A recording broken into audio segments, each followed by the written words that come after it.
The prince was locked in a closet, and the maid whispered, "Stay quiet, they're after you." Before we begin this beautiful period romance story, tell me in the comments where you're listening from.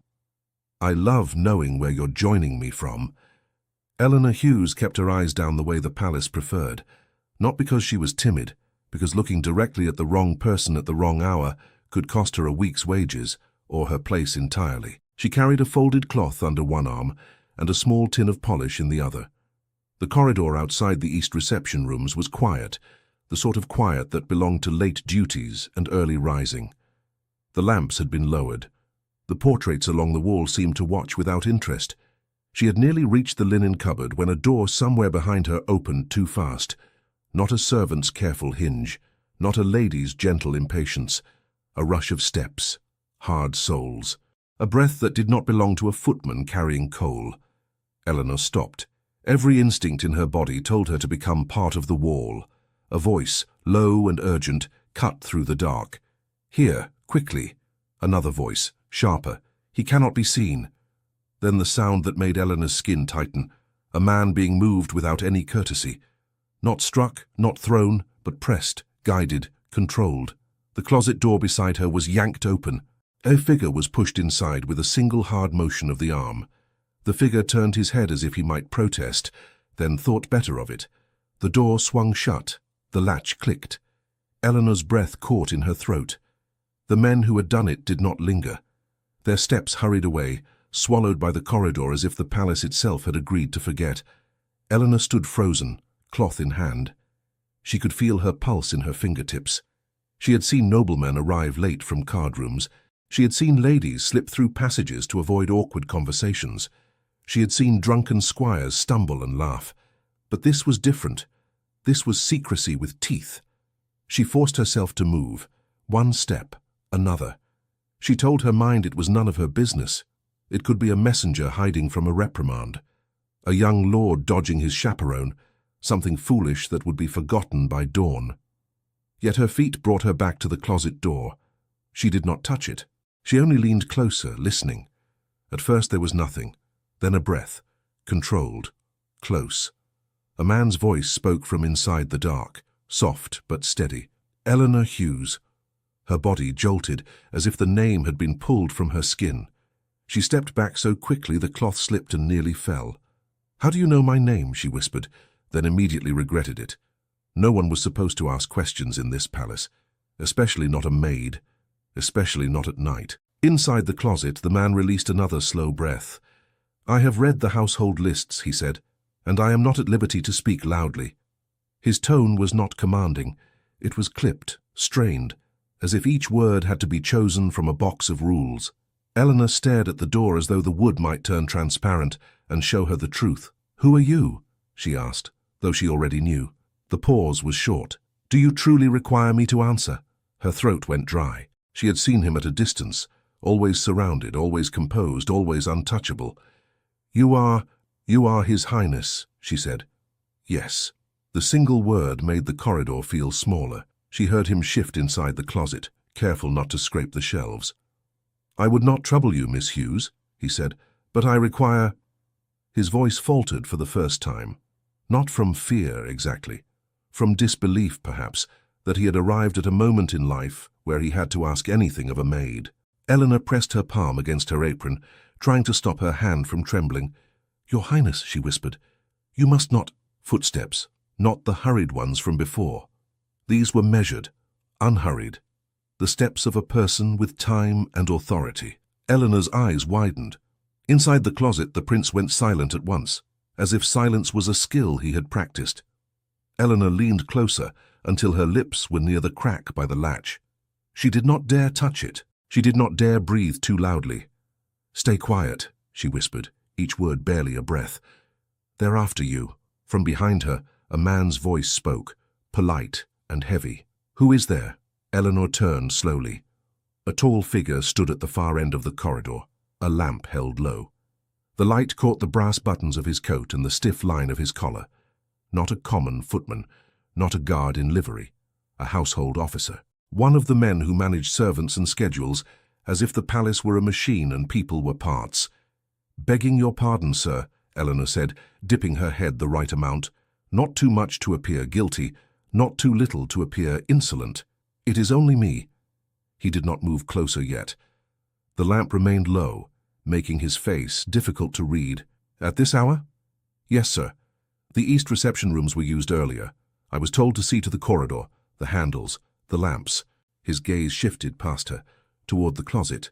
Eleanor felt her stomach tighten. What is that? The officer asked. A cupboard, sir. Linen and polish. He took one step forward, then another. Eleanor's mind scrambled. The palace had taught her the value of a small lie spoken quickly, with the right simplicity. You should not be loitering, he said. The corridor is not for servants at night unless sent. I was sent, she said at once. By whom? Eleanor's tongue nearly failed her. Names were dangerous. Choose the wrong one and it would be checked. Choose the right one and it would drag someone else into trouble. She chose the safest, the head housekeeper's authority. Mrs. Pritchard, sir, she said. She said the wax on the floor would dull by morning if I left it. The officer's eyes narrowed, not because the explanation was strange, but because it was ordinary. Ordinary things could be used to hide extraordinary ones. He came closer. Eleanor could smell the faint sharpness of lamp oil. He stopped 3 steps from her. Move aside, he said.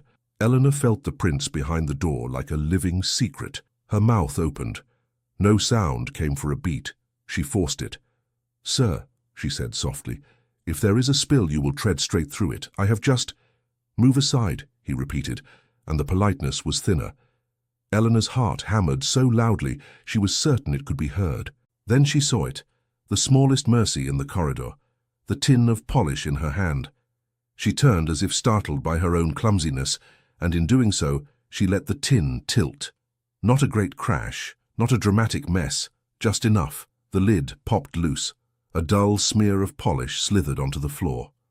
Oh no, Eleanor breathed, letting true dismay color her voice. She dropped to her knees immediately, the way a maid did when she had made a mistake. The officer's boot stopped short precisely as she had hoped. He looked down, annoyed. Careless, he said. I am so sorry, sir, Eleanor said quickly, already wiping with the cloth, her hands moving fast. If you step there, it will mark your soles, and Mrs. Pritchard will... The officer's jaw tightened at the mention of the head housekeeper. Not fear, but a dislike of being made answerable to another official. He stepped back a fraction. He turned the lamp slightly away as though refusing to be inconvenienced by her mess. You will clean it properly, he said, and you will not be here when I return. Yes, sir. His gaze flicked once more to the closet door, then away. He did not reach for it. Not tonight. Not with polish underfoot and no cause he could name without making himself look suspicious. He walked on, his measured steps receding down the corridor. Eleanor kept wiping until the sound was far enough that it felt safe to breathe again. Only then did she rise. She leaned toward the closet, her voice a whisper that shook despite her efforts. He has gone. Inside, the prince spoke, controlled, but urgent. You lied. Yes, Eleanor whispered. Because if I did not, he would have opened the door. A soft sound from inside, almost like a bitter laugh without humor. And what do you imagine he would have done if he had opened it? Eleanor's throat tightened. She did not want to picture it. I do not know, Your Highness, she said. But I know why you were put in there. Silence. Then, very quietly. You know, I heard voices, Eleanor said. Men said you must not be seen. She heard the prince shift, careful. The closet was narrow. He had to stand close to the shelves. Open the door, he said. Eleanor hesitated. If you open it, he added, do so only a little. Her fingers found the latch. It was cold beneath her touch. She lifted it carefully and pulled the door open a hand's breadth. The sliver of darkness inside held the shape of a man. Tall, upright. His breath controlled, his shoulders squared even in confinement. Then the lamplight caught his face just enough. Eleanor swallowed. The prince's eyes met hers through that thin gap. They were steady, but she could see the strain in them, a kind of disbelief that this was happening. You have no business in this, he said quietly. I was only cleaning, Eleanor replied, and her voice sounded too small next to his. I mean, he said slower, I cannot draw you into danger. Eleanor nearly laughed at the word danger. It sounded grand, like a story. yet her knees still trembled. "Your Highness," she said, "forgive me, but I believe the danger is already in the corridor." His gaze sharpened. "What did you hear?" he asked. Eleanor glanced down the hall, listening. Nothing, only the low hush of the palace. "I heard a man say you cannot be seen," she said, "and another say you will not be safe, as if your safety is something they decide." The prince's lips pressed together. "Who were they?" he asked. Eleanor shook her head. "I could not tell. It was dim. Their voices were not those of ordinary footmen. They spoke like men who give orders." He breathed out slowly. "Then the matter is worse than I feared," he said. Eleanor stared at him. "Feared?" He did not answer immediately. His jaw tightened as if he were weighing what to tell a maid and what to keep locked behind his rank. At last he said, "There are persons within this household who have reason to wish me absent." Eleanor felt cold creep up her spine. "Absent," she repeated. "You mean away from the palace?" His gaze flicked past her shoulder as though he could see through walls. "I mean away from sight," he said, "away from counsel, away from anything that requires my voice." Eleanor's mind raced. In the palace, absence could be made to look like illness, travel, a retreat for health. It could be announced in a pleasant tone and obeyed without question. "Why would they want that?" Eleanor asked before she could stop herself. The prince's eyes returned to hers. There was no anger in them, only a harsh sort of honesty. "Because I have refused a decision," he said, "and because I have spoken to the wrong person in the wrong way." Eleanor's mouth went dry. "You spoke to someone," she whispered. "Yes. And now they hunt you?" Eleanor's voice shook at the last word. The prince did not correct her. That silence was an answer. Eleanor's fingers tightened around the edge of the door. "Then you cannot remain there," she said. "I am aware," he replied, a trace of dry humor in the words that did not reach his eyes. "Yet the corridor appears to disagree." Eleanor's head turned again. She listened, still quiet. She could leave. She could close the door and walk away and pretend she had never heard his voice. But her body did not move. The prince watched her as if he could not understand her delay. "You should go," he said. "It is not your burden." Eleanor swallowed hard. "I have been told all my life what is and is not my burden," she whispered. "This palace makes burdens out of very small things." His eyes narrowed not in suspicion, but in something like surprise. "Eleanor," he said, and hearing her name again from his lips made her cheeks flush with discomfort.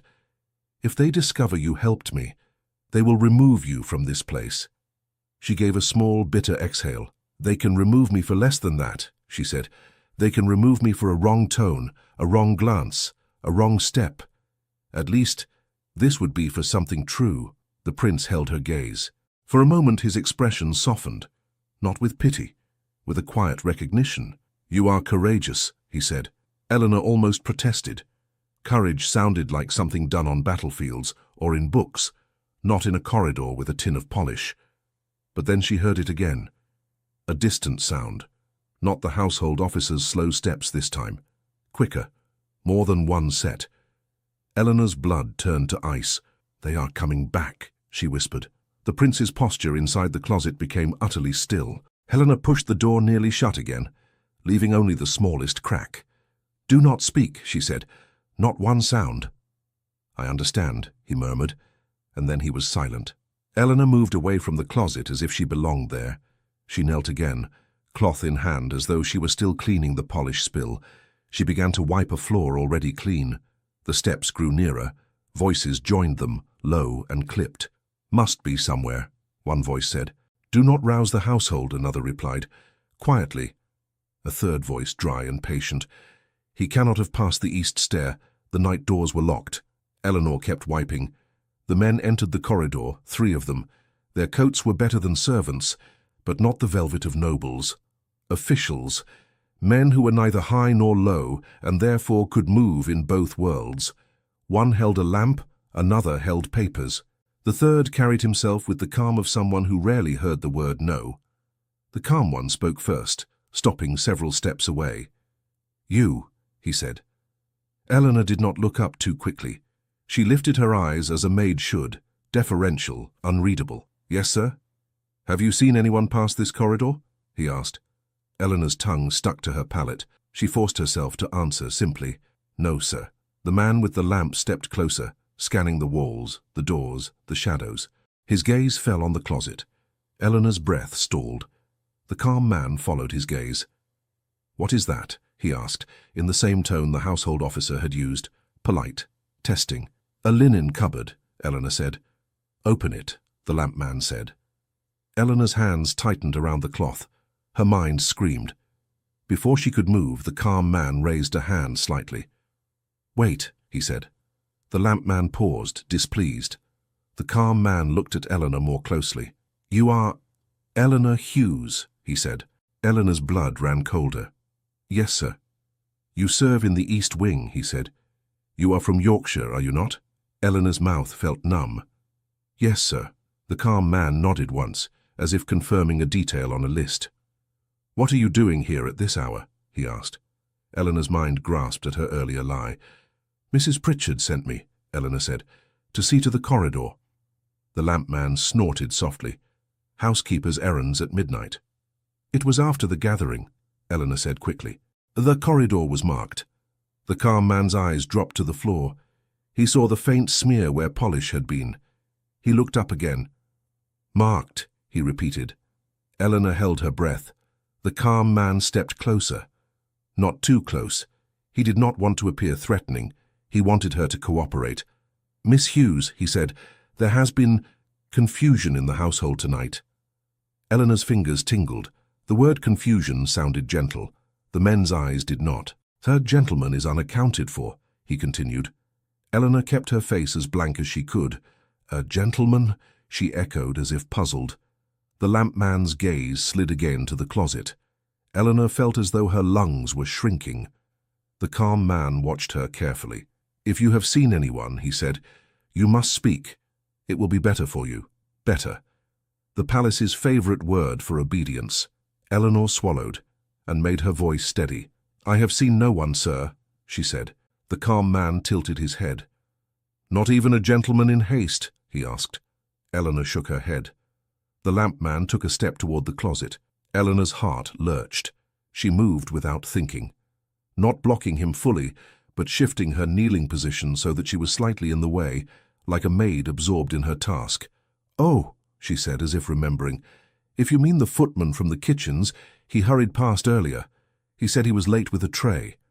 The lamp man stopped, frowning. "A tray?" Eleanor nodded, making her expression mildly annoyed, as if inconvenienced by careless men. "He nearly stepped in the polish," she said. "I had to clean it twice." The calm man's eyes narrowed. He did not believe her, not entirely. Yet he had no proof, only suspicion. "Which footman?" he asked.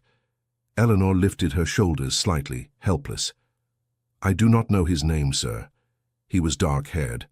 Not one of ours. Perhaps from the kitchens," the lamp man muttered under his breath, irritation rising. The calm man held up his hand again. "Enough," he said quietly. "We are not here to trouble maids."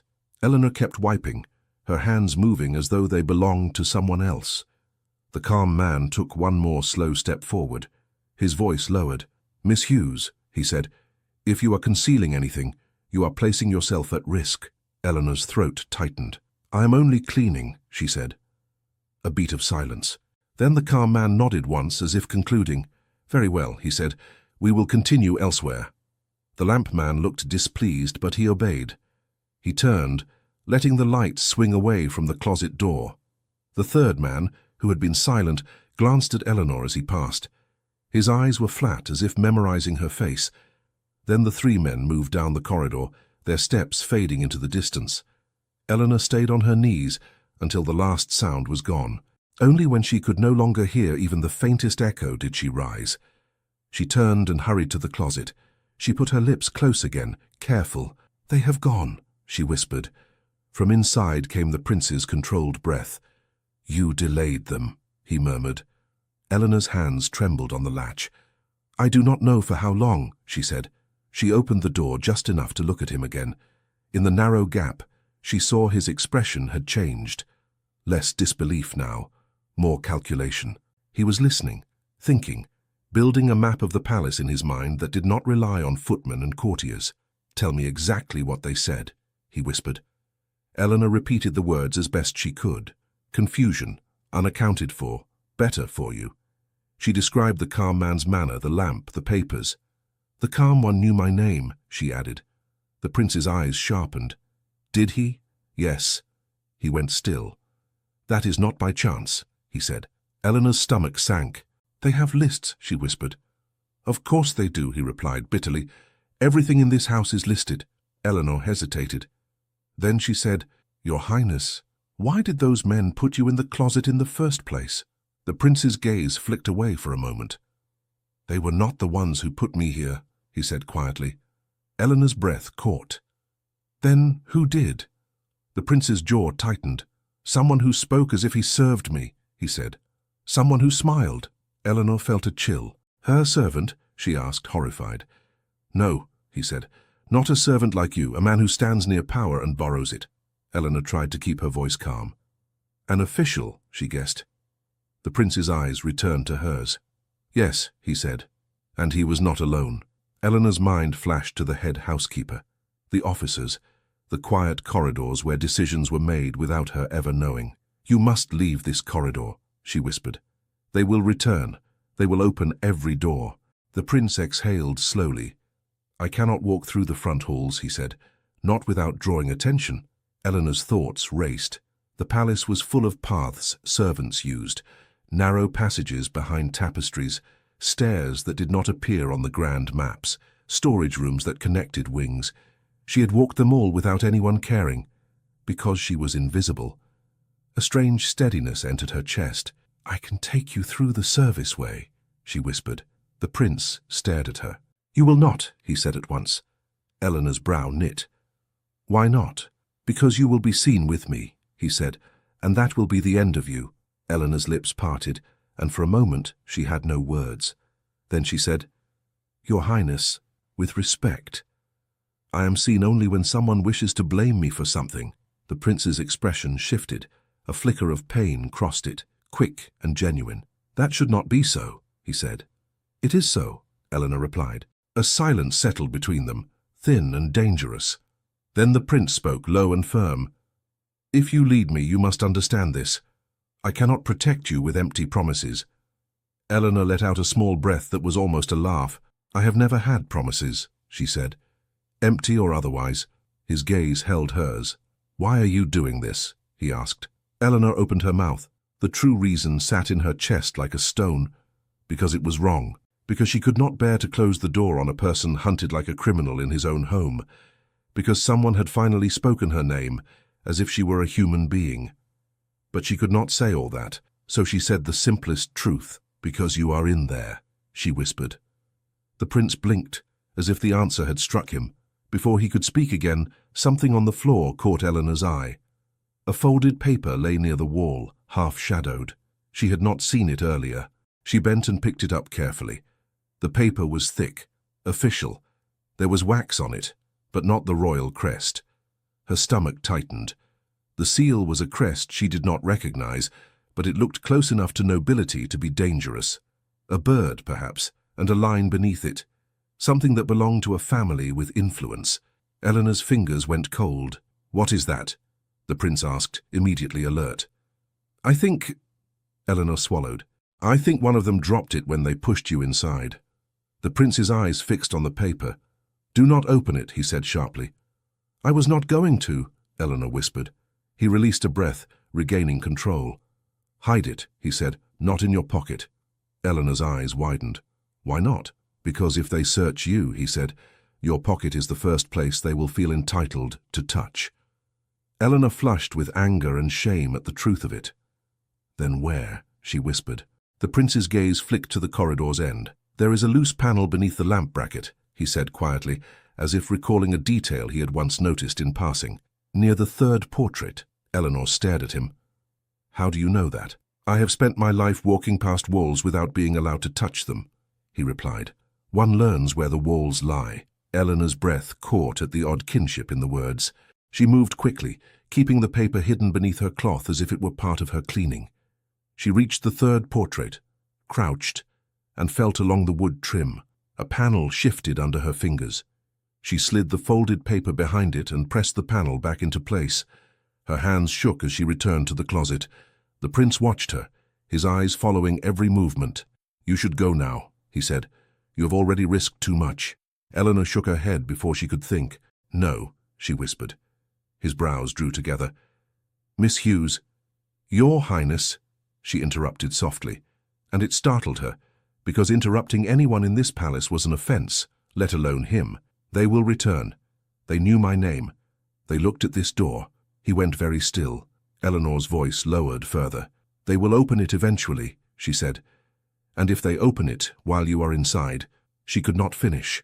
The palace did not need blades or fists to ruin a person. It needed only accusation and witnesses. The prince's eyes narrowed. "And if I leave the closet," he said, "how do you intend to conceal me?" Eleanor's mind ran through the palace like a map drawn in her bones. "The service passage behind the music room," she whispered. "It leads to the old storage corridor. No one uses it now, not the ones who wear good coats. Only servants." He stared at her. "You expect me to crawl through servant passages," he said, and the faintest edge of pride tried to rise. Eleanor met his gaze steadily. "I expect you to live," she whispered. The prince's pride faltered.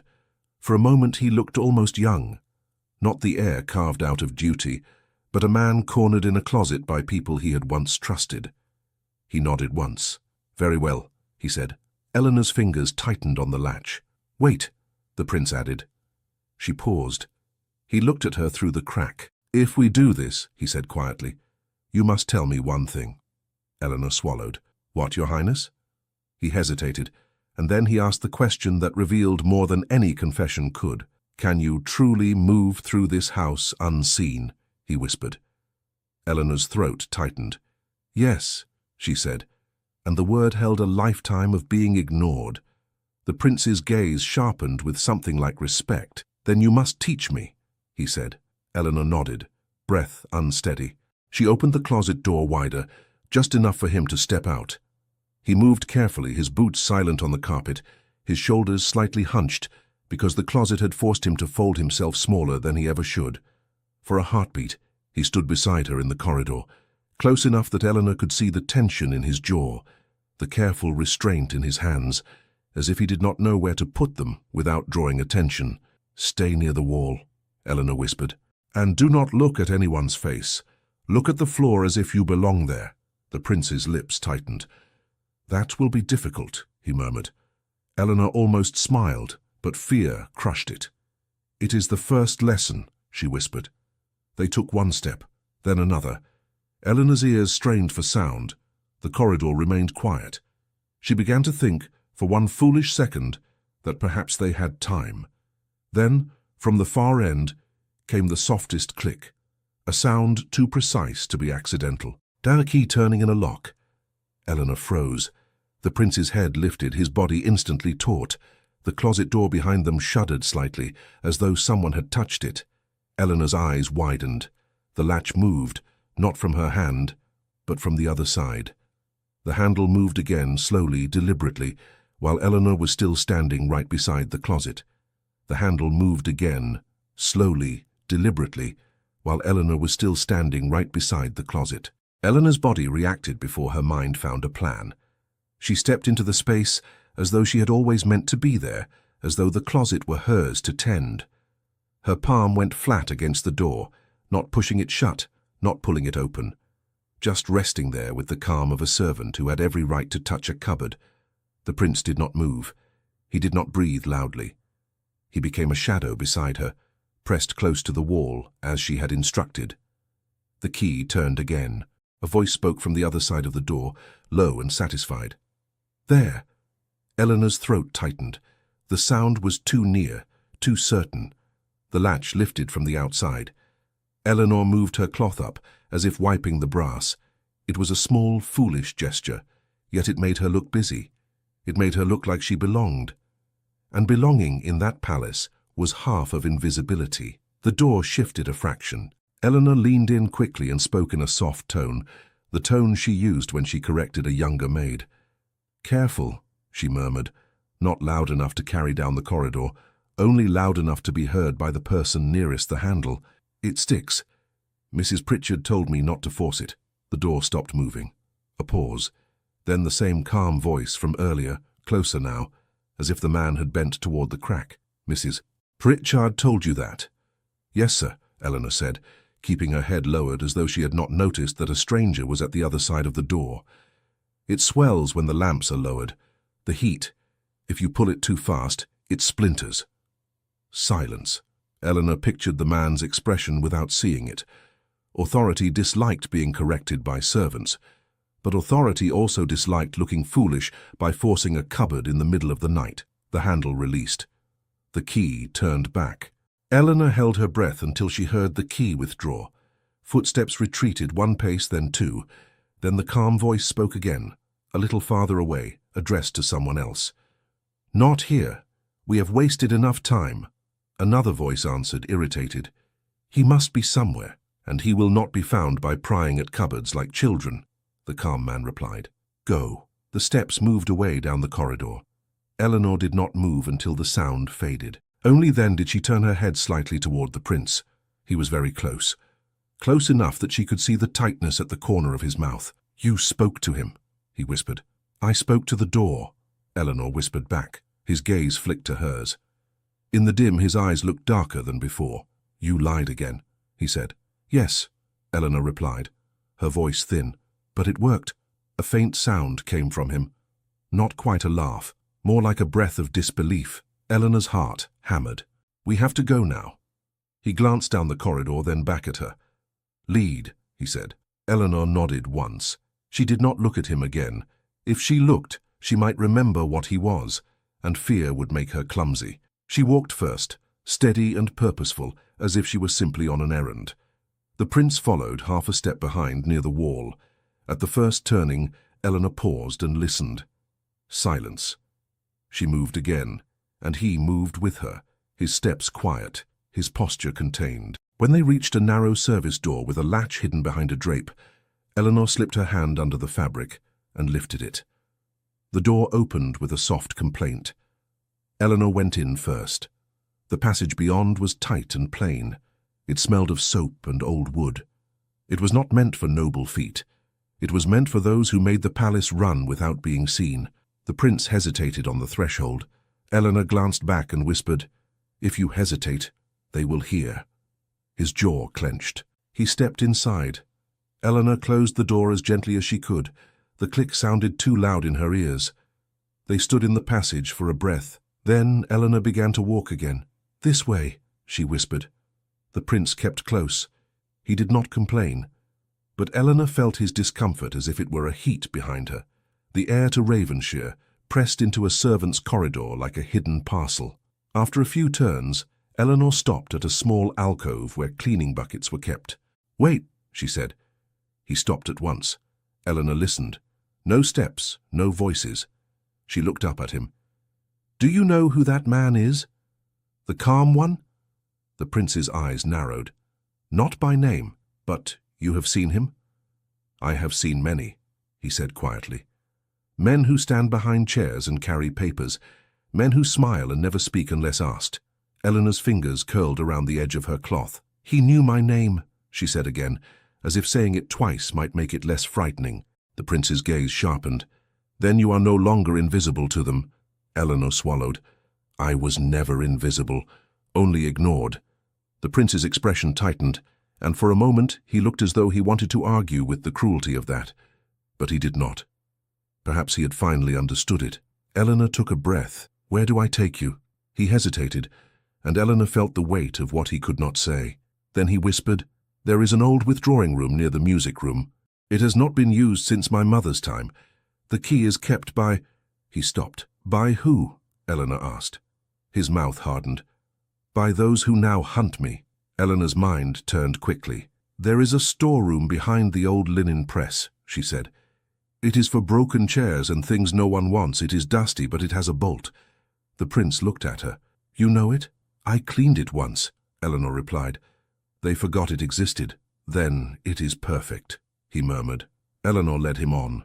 They moved through the narrow passage until it opened into a servant's stair. Eleanor went first, her hand on the rail, taking the steps quickly but quietly. Halfway up, the prince spoke in a low voice behind her. Eleanor. She flinched at her name. Yes, Your Highness? Do you fear me? He asked. Eleanor nearly missed a step. No, she whispered, then corrected herself because truth was complicated. I fear the rules around you. He was silent for a moment. That is sensible, he said. At the landing, Eleanor paused. She lifted a small latch and opened another door, this one leading into a dim side corridor. As she stepped out, she heard laughter somewhere far off. A late party dispersing. A lady's voice, bright and careless. The palace still lived as if nothing was happening. Eleanor guided the prince past stacked chairs, past a curtained arch, toward a narrow door half hidden behind a tall screen. She reached for the handle. It was locked. Her stomach tightened. I thought, she whispered. The prince stepped closer. May I? Eleanor moved aside. He reached into his pocket slowly, cautiously, and produced a small key. Eleanor stared. You had it with you. I carry keys, he said, and the simplicity of it sounded like sadness. It is one of the ways one pretends to have control. He slid the key into the lock. It turned. The door opened into a cramped storeroom. There were old fabrics, a broken stool, a stack of yellowed ledgers. Eleanor slipped inside first and felt along the wall for the bolt. She found it and slid it into place, then she turned back. The prince stood just inside the doorway, his shoulders stiff, his eyes moving over the clutter, as if assessing whether such a place could truly keep him safe. Eleanor shut the door fully, leaving them in the dim. She whispered, Sit, not on the floor. There is a stool. He exhaled, slow, controlled. I can stand. You cannot stand for hours, Eleanor said, and surprised herself with the firmness. His gaze flicked to her. Then he did something that made Eleanor's throat tighten. He obeyed. He moved carefully, sat on the broken stool as if it were a throne he did not deserve, and rested his hands on his knees. Eleanor remained standing, listening. For a long moment there was only their breathing. Then the prince spoke, his voice low. They will search. Eleanor nodded. Yes. They will question servants, he said. Yes, Eleanor whispered again. And they will find you, he added. Eleanor's chest tightened. They already did. The prince's hands curled slightly. Tell me something, he said. When they put me in that closet, did you see the men clearly? Eleanor shook her head. No. Only shadows. Only coats. Did you recognize voices? No, Eleanor said. Then, hesitating, she added, One voice sounded educated. Not a servant, not a guard. The prince's mouth tightened. An official. Eleanor swallowed. And one spoke as if he were annoyed, not frightened. As if searching for you was an inconvenience. The prince nodded slowly, as if matching her words to faces in his mind. Eleanor shifted, suddenly aware of the paper she had hidden behind the lamp bracket. The note, she whispered. The one they dropped. Yes, he said. If we can retrieve it later, it may tell us who has reached so far. Eleanor's stomach turned. If I go back for it, they might see me. The prince's gaze held hers. Then we will not go back for it until we are certain. Eleanor's mouth opened, then closed. Certain. She had never been certain of anything in her life. She forced herself to ask what mattered. Your Highness, why tonight? She whispered. His eyes shifted away, then back. Because tomorrow, he said quietly, there is meant to be a private meeting, a council, a signing. Eleanor frowned. Signing? He nodded once. Papers presented as routine, papers that would place decisions into hands not mine. Eleanor's heart pounded. They would have you agree to it. They would have me absent, he corrected. They would have my absence become permanent. Eleanor's throat tightened. Is that possible? She whispered. In this world, he said softly, almost anything is possible, if it is done politely. Eleanor felt a wave of anger, sharp and unfamiliar. And you have no one to trust? She asked. The prince's expression hardened. If I had, I would not have been in a closet. Eleanor's breath caught at the plainness of it. She looked at the door. If you remain here, she whispered, they might search this room. They might, he agreed. Eleanor's mind raced. Then you must have a story, she said. Something that explains why you are not seen. Something they can repeat. The prince stared at her. A story, Yes, Eleanor said, her voice gaining steadiness. In this palace, people believe stories more easily than they believe truth, especially if the story is convenient. His gaze sharpened, as if recognizing a kind of intelligence the palace never credited to maids. "And what story would you propose?" he asked. Eleanor swallowed. She hated the words before she spoke them because they tasted like the palace's cruelty. "That you are unwell," she whispered. "That you retired early. That no one is permitted to disturb you." The prince's mouth tightened. "They will use that," he said. "They will use it to keep me unseen." Eleanor nodded. "Yes. But if it is your story, not theirs, it might buy time."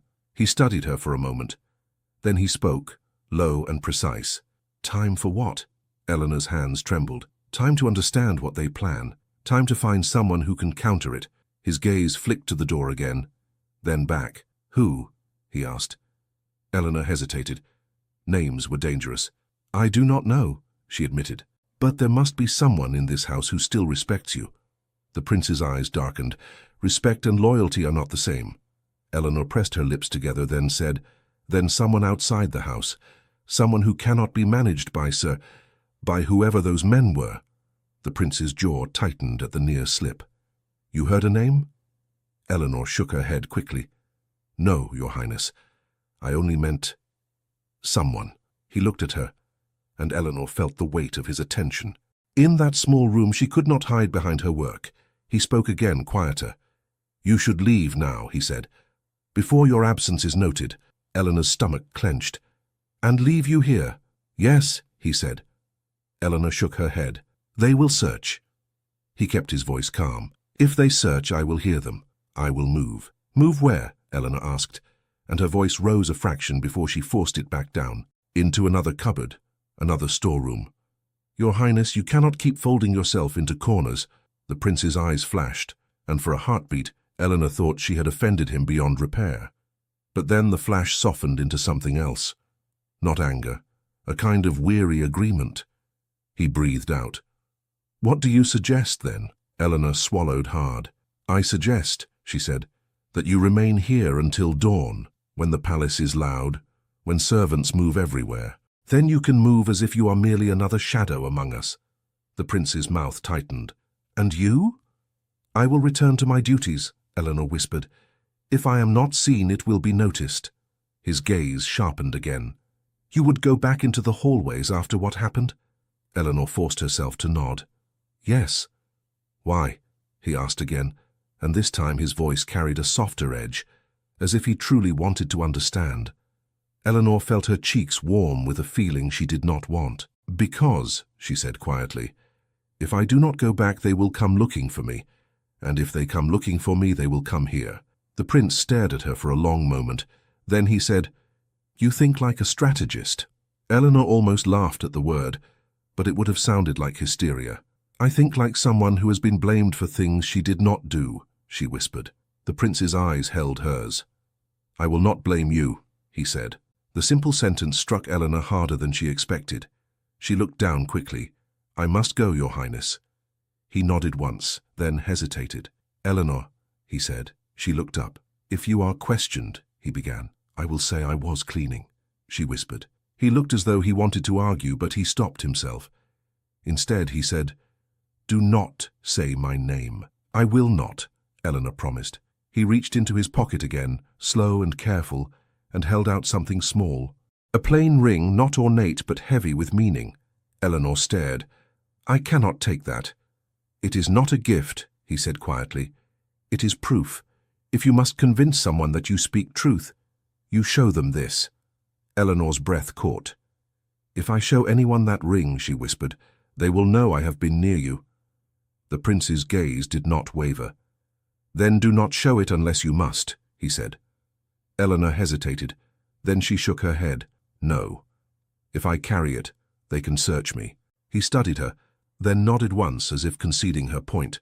"Very well," he said. "Then take this." He reached into another pocket and produced something far less dangerous, a small coin, worn at the edge, with a faint crest. Eleanor frowned. "That is a token," he said. "Not recognized by most, but recognized by one man in this house who once served my father. Eleanor took it reluctantly. The metal was cool against her palm. "Who?" she whispered. He hesitated, then said, "Captain Ashford." Eleanor's eyes widened slightly. "The guard captain?" "Yes," the prince said. "He is not a courtier. He may still be what he appears." Eleanor's heart pounded. "And if he is not?" The prince's mouth tightened. "Then you will know the truth quickly." Eleanor closed her fingers around the token. "I will try," she whispered. "Do not try," he replied. "Do only what you can without being destroyed." Eleanor swallowed. She moved to the door, unbolted it softly, and opened it a crack. The corridor beyond was empty. She slipped out and closed the door quietly behind her, leaving the prince in the dim storeroom with nothing but dust and duty for company. As Eleanor moved back into the servants' passages, she felt the palace around her like a living thing. It could swallow secrets. It could also spit them out. She kept her face blank as she descended the servants' stair and emerged into a lower hallway where other maids moved with tired eyes. One of them, a girl younger than Eleanor, paused. "Ellie," the girl whispered, startled. "Where have you been?" Mrs. Pritchard was asking. Eleanor forced her lips into a calm line. "Mrs. Pritchard always asks," Eleanor murmured. "Go back to your work." The girl frowned. "Did you hear about His Highness?" Eleanor's stomach lurched. She kept walking. "What about him?" "They said he is not well," the girl whispered eagerly, as if illness in a prince was a thrilling piece of gossip. "They said he took to his rooms early. No one is to disturb him." Eleanor's fingers tightened around her cloth, so the story had already begun. Not Eleanor's story. Theirs. She kept her voice steady. "Who said that?" The girl shrugged. "Mr. Lark said it. One of the officers. He told us to keep quiet in the East Wing." Eleanor nodded faintly. "Mr. Lark." Another piece of the machine. She moved on. In the grey hours before dawn, she returned to her usual route. She polished handles. She wiped tables. She made herself small. Yet everywhere she went, she felt eyes. Not constant, not obvious. Just enough to make her skin prickle. By the time the morning bell rang for the servants' hall, Eleanor's body felt like a tight knot. She took her place among the maids, hands folded, gaze lowered. Mrs. Pritchard entered. The head housekeeper did not need to raise her voice. Her presence did it for her. She was a woman whose power came from lists, keys, and the ability to ruin a reputation with a single phrase. The room fell silent. Mrs. Pritchard's gaze passed over the maids, as if counting them without moving her lips. It paused on Eleanor, just a fraction, then moved on. Mrs. Pritchard spoke. "The East reception rooms will not be used today. Extra quiet in the corridors near the prince's suite. No one is to linger." The word linger landed like a warning. A maid near Eleanor whispered, "What's wrong with him?" "Hush," another hissed back. Mrs. Pritchard continued, "Any servant found spreading rumor will be dismissed." Eleanor kept her eyes down. The word dismissed made her stomach tighten. After the meal, Eleanor rose with the others, preparing to return to work. A sharp voice called, "Eleanor Hughes." Eleanor froze. Mrs. Pritchard stood by the doorway, her hands clasped neatly. "Come," she said. Eleanor's mouth went dry. She moved forward, feeling the eyes of other servants on her back, a mixture of curiosity and pity. Mrs. Pritchard led her down a side corridor and into a small office that smelled of paper and soap. She closed the door. Eleanor stood straight, hands folded, eyes lowered. Mrs. Pritchard did not sit. She remained standing, as if she did not intend the conversation to last long. "You were in the East Corridor late last night," Mrs. Pritchard said. It was not a question. Eleanor's pulse hammered. "Yes, ma'am," Eleanor said. "Why?" Mrs. Pritchard asked. Eleanor forced herself to answer smoothly. "Because you sent me, ma'am, to see to the corridor after the gathering." Mrs. Pritchard's eyes narrowed slightly. "Did I?" Eleanor's stomach tightened. Mrs. Pritchard stepped toward a small ledger on the desk and touched it with one finger. "I keep my instructions," she said. "Written when necessary, and when not written, remembered." Eleanor swallowed. "I remember you told me," Eleanor said carefully. Mrs. Pritchard studied her, and Eleanor felt as though the woman could see right through her apron to the truth beneath. "Were you alone?" Mrs. Pritchard asked. Eleanor's heart thudded. "Yes, ma'am," she said. Mrs. Pritchard's voice remained calm. "You did not speak to anyone?" Eleanor kept her expression blank. "No, ma'am." Mrs. Pritchard's gaze did not move away. "Eleanor," she said, and hearing her name in that room was different from hearing it in the dark from the prince. It sounded like a weight. "Yes, ma'am?" "You have worked here long enough to know what the palace requires," Mrs. Pritchard said. "It requires obedience, it requires discretion, and it requires that servants do not insert themselves into matters above their station." Eleanor's fingers pressed together. "Yes, ma'am," she whispered. "Mrs. Pritchard stepped back as if deciding something. "Last night," she said, "there was confusion." Eleanor's chest tightened at the familiar word. Mrs. Pritchard continued. "Officers walked the corridor. Men asked questions." Eleanor's throat tightened. "Yes, ma'am. One officer spoke to me." Mrs. Pritchard's brows lifted slightly. "And what did you say?" Eleanor chose each word like stepping stones. "I said I was cleaning," Eleanor replied, "and that I had seen no one." Mrs. Pritchard's eyes narrowed. "Did you see no one?" Eleanor's pulse roared in her ears. She forced her voice to remain steady. "I saw no one, ma'am." Mrs. Pritchard held her gaze for a long moment. Then she nodded once, as if accepting the answer, or as if deciding to keep watching. "You will return to your duties," she said, "and you will remain in your proper areas." "Yes, ma'am." Eleanor took a careful breath, thinking it might be over, but Mrs. Pritchard added, "If you are approached again by any officer, you will come to me at once." Eleanor's chest tightened. "Yes, ma'am." Mrs. Pritchard opened the door. Eleanor stepped out, her legs unsteady. As she walked away, she heard Mrs. Pritchard's voice behind her, softer, almost thoughtful. "And Eleanor?" Eleanor stopped. She turned slowly. Mrs. Pritchard's gaze was cool. "Do not mistake silence for safety." Eleanor nodded, unable to speak. She left. The palace above continued as if it were an ordinary morning. Trays moved, curtains were adjusted. Guests were greeted with polite smiles in far rooms. But everything Eleanor heard carried a second meaning now. A footman murmured to another, "He took to his bed early." A maid whispered, "No one is to go near his suite." An officer said to a messenger, "Take that to the private secretary, not to the prince." Not to the prince. Eleanor felt the words like a pin. At midday, she was sent to clean near a small antechamber that connected to an administrative corridor. It was not her usual place. That alone made her uneasy.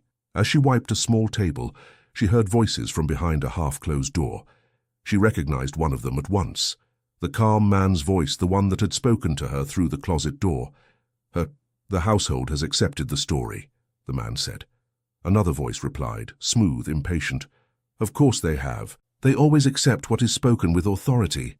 "And the prince?" a third voice asked. There was a brief pause. Then the calm voice said, "He has not been seen. That is enough for now." Eleanor's hand froze on the cloth. Another voice, sharper, said, "When does the relocation take place?" "Relocation." Eleanor's stomach turned. The calm voice answered, "It will be framed as a retreat for health. The papers will be prepared. He will sign, or it will be arranged that his consent is presumed." Eleanor's breath caught. A low chuckle came from someone inside the room. Not cruel exactly, just amused at how easily a life could be managed. Eleanor forced herself to keep wiping, as if she had heard nothing. The door creaked slightly, and she nearly dropped the cloth. She moved away at once, going down the corridor with the obedient speed of a servant who does not wish to be noticed. Her mind raced as she returned to the servants' passage, heart pounding. They meant to move him, not merely to hide him for a day, to remove him properly with forms and signatures, with polite phrases that would make it seem reasonable. Eleanor thought of the prince in the storeroom, alone, waiting. She needed to get to him, but she could not simply run to the old linen press. That would draw attention, and attention was a net. She waited until late afternoon when the palace grew loud with the gentle chaos of preparations. Then she took a tray with folded napkins and carried it toward the service corridors. No one stopped her. No one cared. A maid with a tray was a moving shadow. As she turned the last corner, she heard steps behind her. Eleanor's stomach tightened. She did not turn. She kept walking steady. The steps followed. A voice spoke quietly near her shoulder. "Miss Hughes." Eleanor's heart lurched. She stopped and turned. An under-steward stood there, not Mrs. Pritchard's rank, but close enough to make trouble. He held a small paper in his hand. "Yes, sir," Eleanor said. "You are to report to Mrs. Pritchard this evening," he said. "For clarification." Clarification. Eleanor's mouth went dry. "Yes, sir," she said, taking the paper with careful fingers. The under-steward's gaze lingered on her face. "Do not be late." "No, sir." He walked away. Eleanor stood for a moment, the paper trembling slightly in her hands. Evening. Mrs. Pritchard. Clarification. Someone was tightening the net again. Eleanor forced herself to move slowly, calmly. She continued her route, reached the old linen press corridor, and slipped into the hidden storeroom as silently as she could. The prince rose the moment she entered. "Eleanor," he whispered. She shut the door and slid the bolt, then turned to him. "They have a story," she whispered quickly. "That you are unwell, that you retired, that no one is to disturb you." His jaw tightened. "As expected. They are planning a relocation," Eleanor added, the word tasting foul. "They spoke of it as a retreat for health." The prince's eyes narrowed. "Who spoke?" "I did not see them," Eleanor said, "but I heard them. The calm man was there. He said the papers will be prepared." The prince went very still.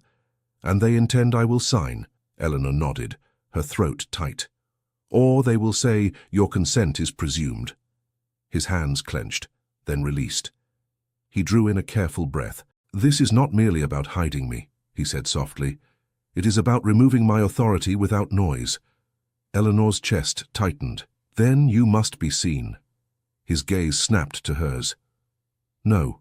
"Yes," Eleanor insisted, and surprised herself again. "If you are never seen, their story becomes truth." His expression hardened.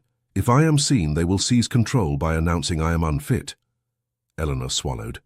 Then you must choose who sees you." The prince stared at her for a moment, then spoke quietly. "You heard them say my consent may be presumed," he said. "That requires a witness." Eleanor's stomach turned. "A witness who will lie." "Yes," he said. Eleanor's fingers tightened around the edge of her tray. "I was given this," she whispered, remembering the paper in her pocket. She pulled it out and held it up. The prince read the word at the top, his eyes narrowing.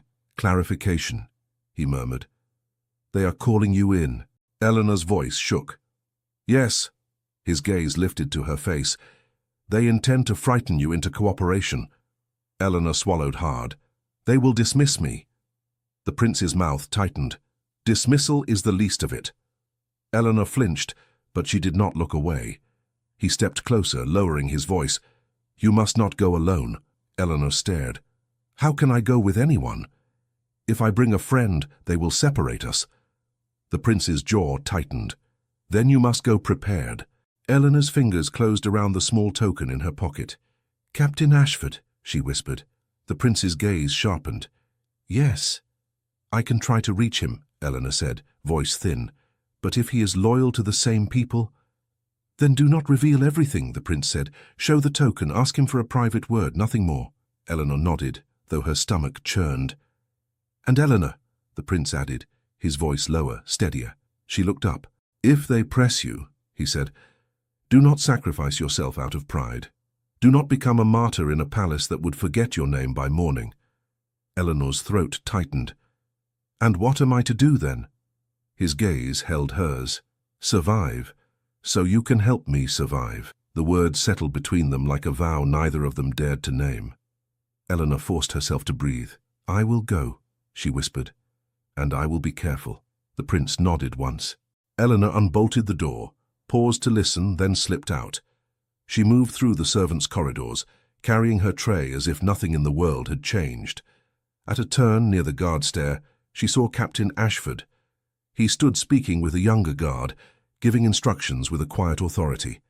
He was broad-shouldered, his expression controlled, his gaze sharp, a man who noticed details. Eleanor's heart pounded. She approached slowly, head lowered, as if she were simply passing by. When she was near enough, she let the tray tilt slightly, just enough to make one napkin slip. "Oh," she murmured, bending quickly to pick it up. Captain Ashford's gaze flicked to her. "Careful," he said, not unkindly. Eleanor lifted her eyes just enough to meet his for a breath.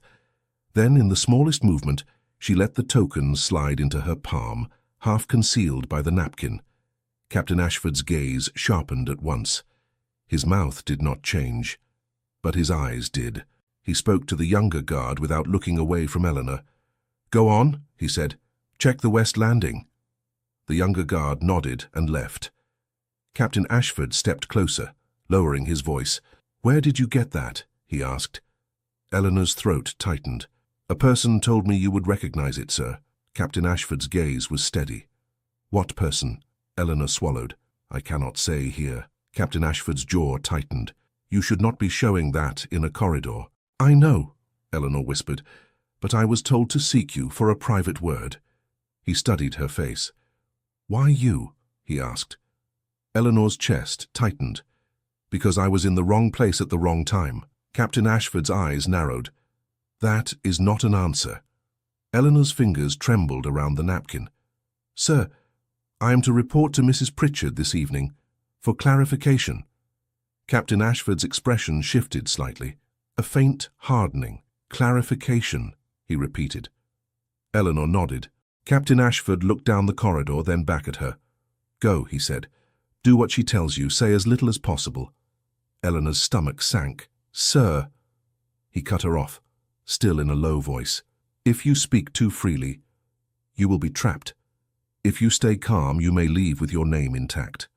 Eleanor's throat tightened. "And the token." Captain Ashford's gaze flicked to it, then to her face. "I will take it," he said. Eleanor hesitated. "I was told to keep it unless I must."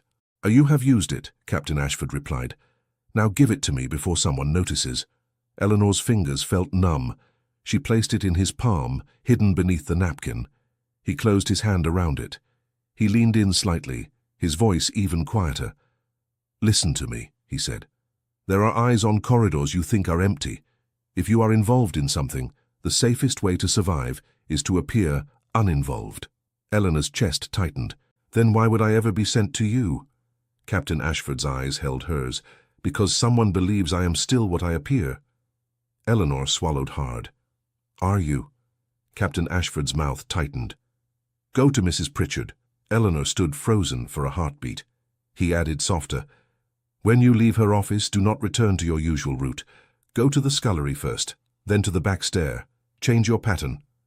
Eleanor nodded slowly, heart pounding. "Yes, sir." Captain Ashford stepped back as if their conversation had never happened. Eleanor lifted her tray and walked away, her legs unsteady. As evening approached, the palace grew more polished, more composed. Lamps were lit, doors were closed gently, voices became quieter, as if everyone had agreed to behave. Eleanor did not feel calm. She felt watched. When the hour came, she went to Mrs. Pritchard's office. She knocked. "Come," Mrs. Pritchard called. Eleanor entered, hands folded, head lowered. Mrs. Pritchard sat at her desk, papers neatly stacked. A single candle burned beside her. The flame did not flicker. Mrs. Pritchard did not invite Eleanor to sit. She gestured to the floor in front of the desk. Eleanor remained standing. Mrs. Pritchard's voice was polite. "You were approached today by an officer." Eleanor's stomach tightened. "Yes, ma'am." "What did he ask?" Mrs. Pritchard said. "He asked me to report to you," Eleanor replied. Mrs. Pritchard's eyes remained steady. "Before that." Eleanor's pulse quickened. "He said nothing else, ma'am." Mrs. Pritchard studied her for a long moment. Then she said, "This house runs on loyalty." Eleanor's fingers pressed together. "Yes, ma'am." Mrs. Pritchard leaned back slightly. "There are times," she said, "when loyalty is rewarded and times when it is tested." Eleanor kept her face blank. Mrs. Pritchard continued, "Tell me, Eleanor, have you heard any talk among servants about the prince's condition?" Eleanor's throat tightened. She chose her words carefully. "I have heard the usual," Eleanor said, "that he is unwell and wishes not to be disturbed." Mrs. Pritchard nodded slightly. "And do you believe it?" Eleanor's mouth went dry. "Yes, ma'am," she said, because a maid did not say no to that question. Mrs. Pritchard's gaze narrowed. "You answer too quickly." Eleanor's heart lurched. "Mrs." Pritchard reached for a paper on her desk. "Eleanor," she said softly, "I do not enjoy dismissing girls. It creates disorder."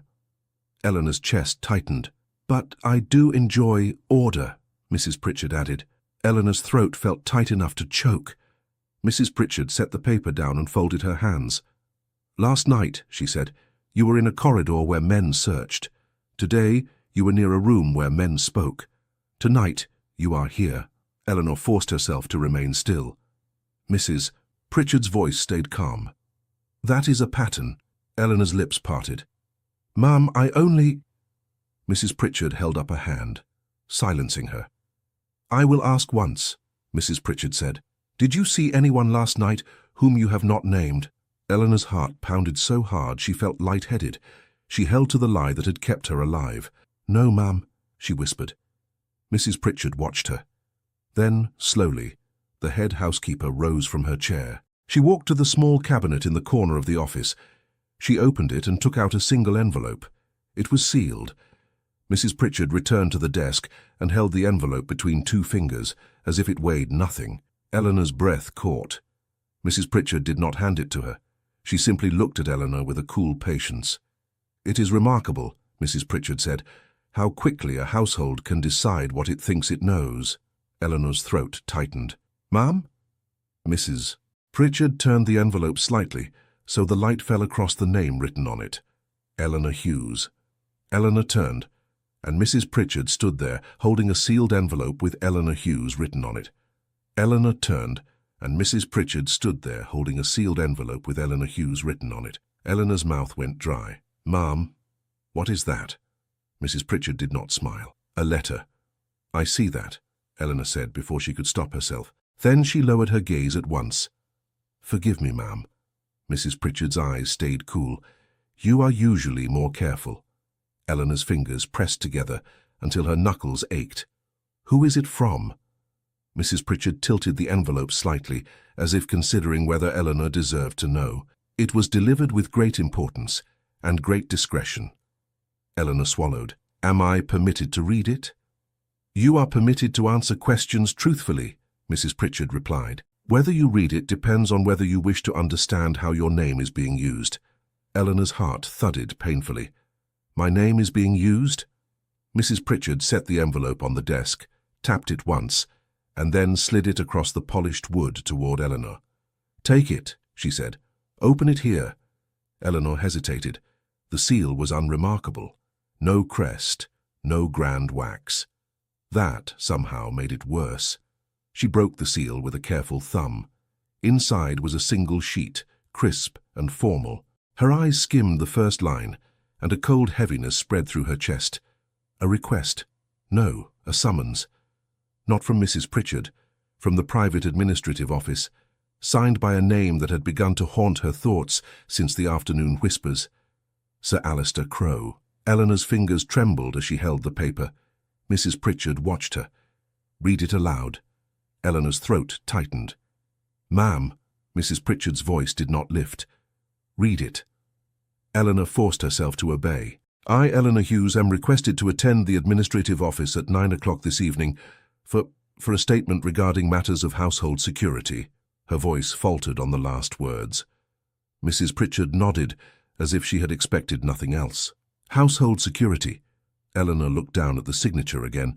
"Sir Alister Crowe," she whispered. Mrs. Pritchard's gaze sharpened. "So you have heard the name?" Eleanor felt heat rise in her face. Only in passing, ma'am." "In passing," Mrs. Pritchard repeated, and the phrase sounded like an accusation. Eleanor clenched her hands. "Ma'am, I am only a maid." Mrs. Pritchard leaned forward slightly. "In this palace, being only a maid means you are near every door and present at every moment. It means you hear what others believe is beneath them." Eleanor swallowed. "I do not seek to hear anything." "No servant seeks it," Mrs. Pritchard said. "It finds them." Eleanor held the paper like it might burn her. "Will you go?" Mrs. Pritchard asked. Eleanor's voice came out thin. "Yes, ma'am, I must." Mrs. Pritchard's eyes remained fixed on her. "And what will you say?" "The truth," Eleanor whispered, before she could stop herself. Mrs. Pritchard's brows lifted slightly. The truth can be arranged into many shapes. Eleanor's stomach tightened. Ma'am, is this about the prince? Mrs. Pritchard's gaze went very still.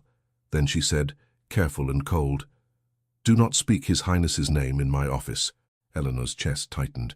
Forgive me. Mrs. Pritchard sat back. You will go to Sir Alistair, you will answer what is asked, and you will remember what I told you.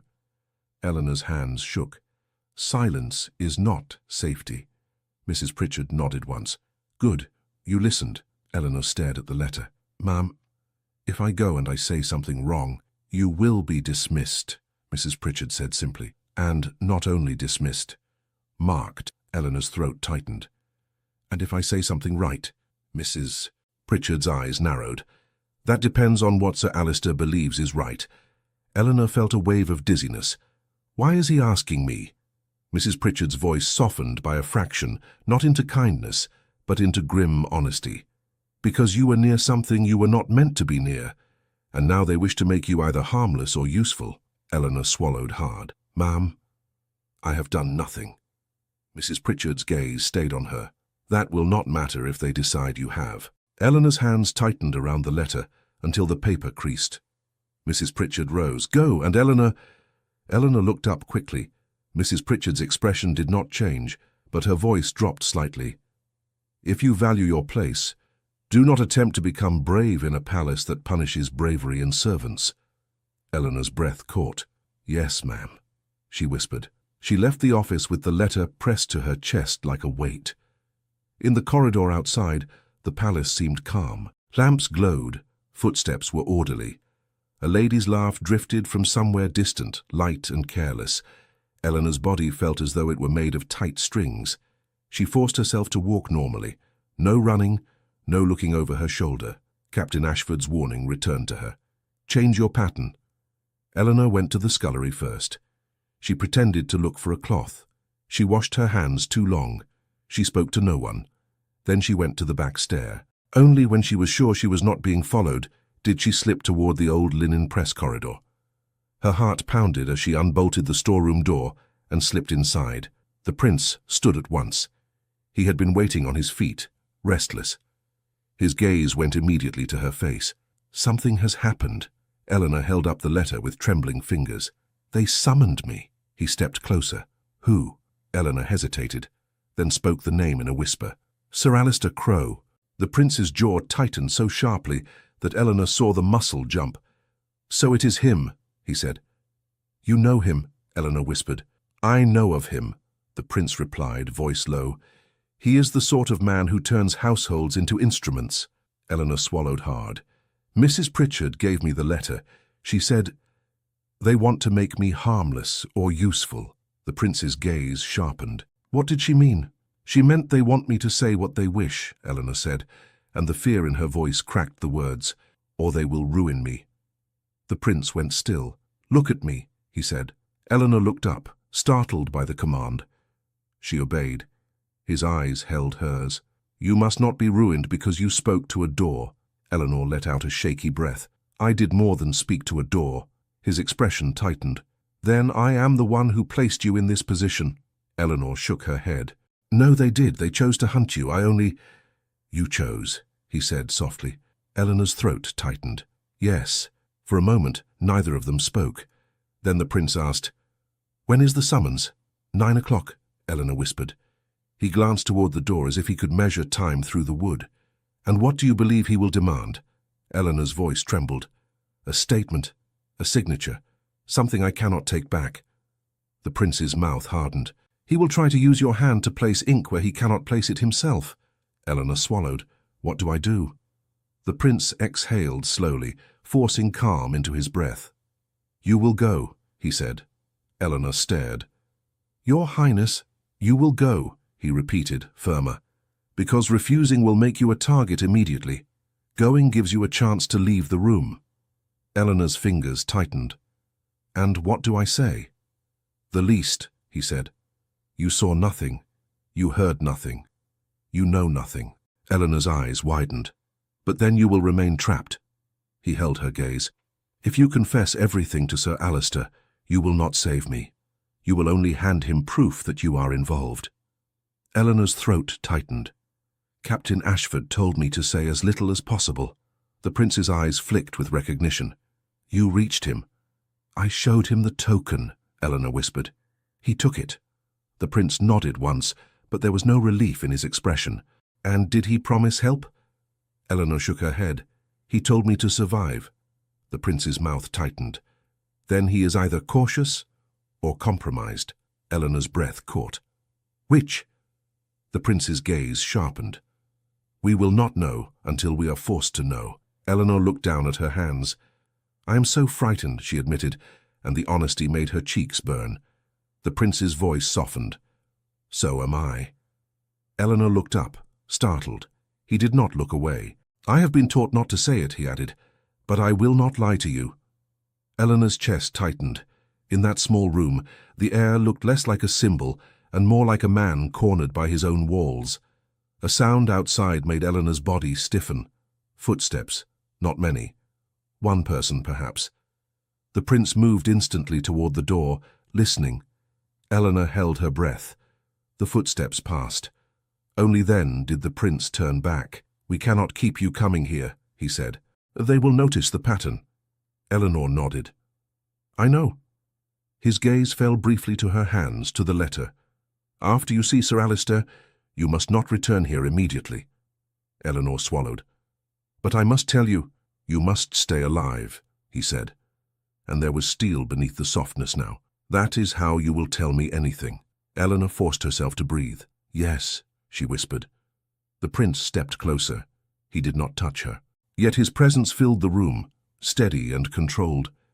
If he offers you a choice, he said quietly, remember that his choice will not be real. He will offer two paths, both leading where he wants. Eleanor's throat tightened. Then what is real? The prince held her gaze. Your mind.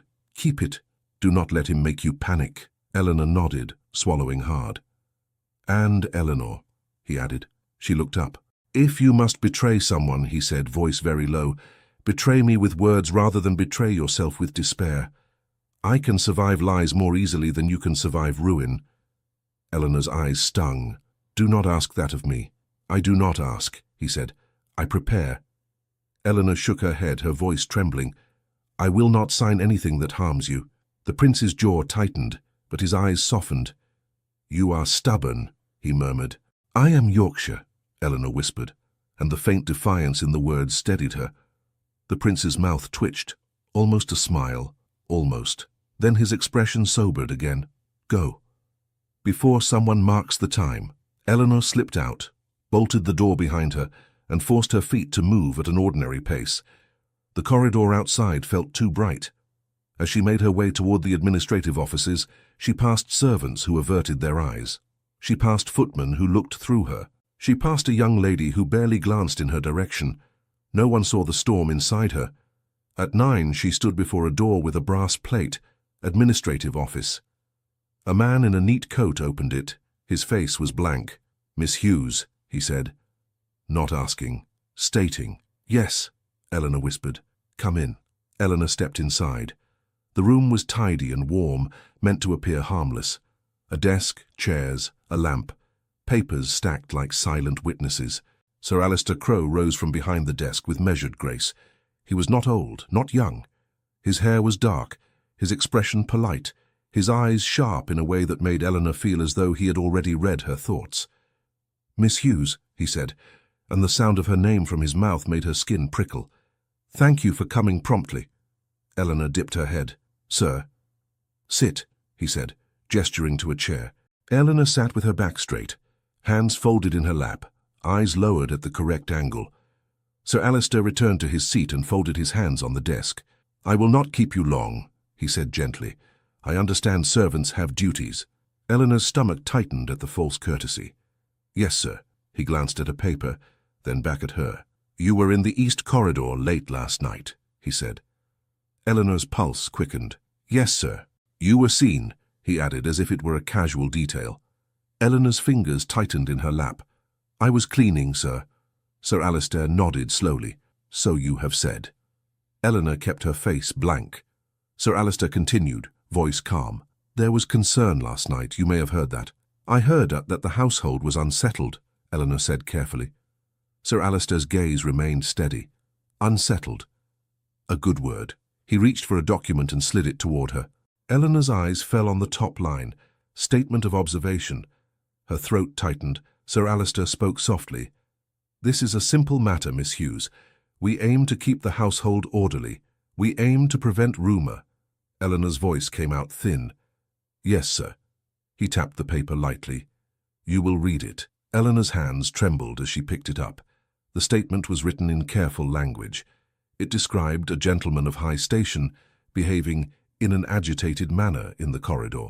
It implied he had withdrawn due to distress and that his state was concerning. Eleanor's stomach turned. It did not name the prince. It did not have to. Her mouth went dry. Sir, this is not what I saw. Sir Alister's expression did not change. What did you see, Miss Hughes? Eleanor swallowed hard. I saw nothing unusual, only officers passing. Sir Alister nodded as though she had answered correctly, then said, And yet you were present, and the officers recall you. Eleanor's pulse hammered. He leaned back slightly, voice still polite. Do you know what happens when a servant becomes attached to a rumour? Eleanor's throat tightened.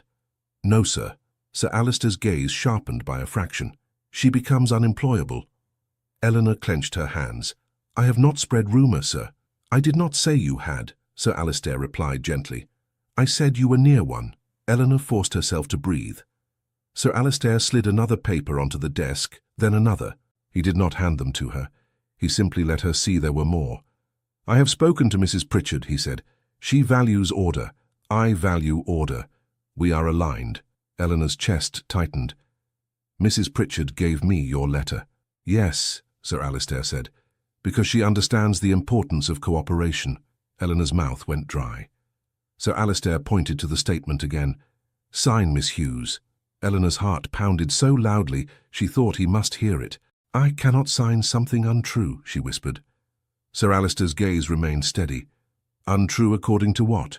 Eleanor swallowed. According to my eyes. Sir Alister's lips curved slightly, not into warmth, but into patience. Miss Hughes, he said, your eyes are not on trial, your usefulness is. Eleanor felt cold spread through her limbs. Sir Alister continued, as if explaining a household rule to a child. If you do not sign, we have a difficulty. You become uncertain. Eleanor's voice shook. I am not uncertain, sir. Sir Alister nodded once. Then prove it by signing. Eleanor stared at the paper. Her mind raced. Say little, survive, appear uninvolved. But signing would make her involved forever. She lifted her eyes. Sir, why does my signature matter? Sir Alister's gaze flicked to her face, and for the first time Eleanor felt something like annoyance beneath his politeness. Because, he said smoothly, servants are believed when it is convenient to believe them. Eleanor's throat tightened. And because, he added, a servant's statement sounds like truth precisely because servants do not usually dare to invent. Eleanor swallowed. This will harm someone. Sir Alister's expression remained calm. This will protect the household. It will protect you, Eleanor whispered, before she could stop herself. Sir Alister's eyes sharpened and Eleanor immediately regretted it. He leaned forward slightly.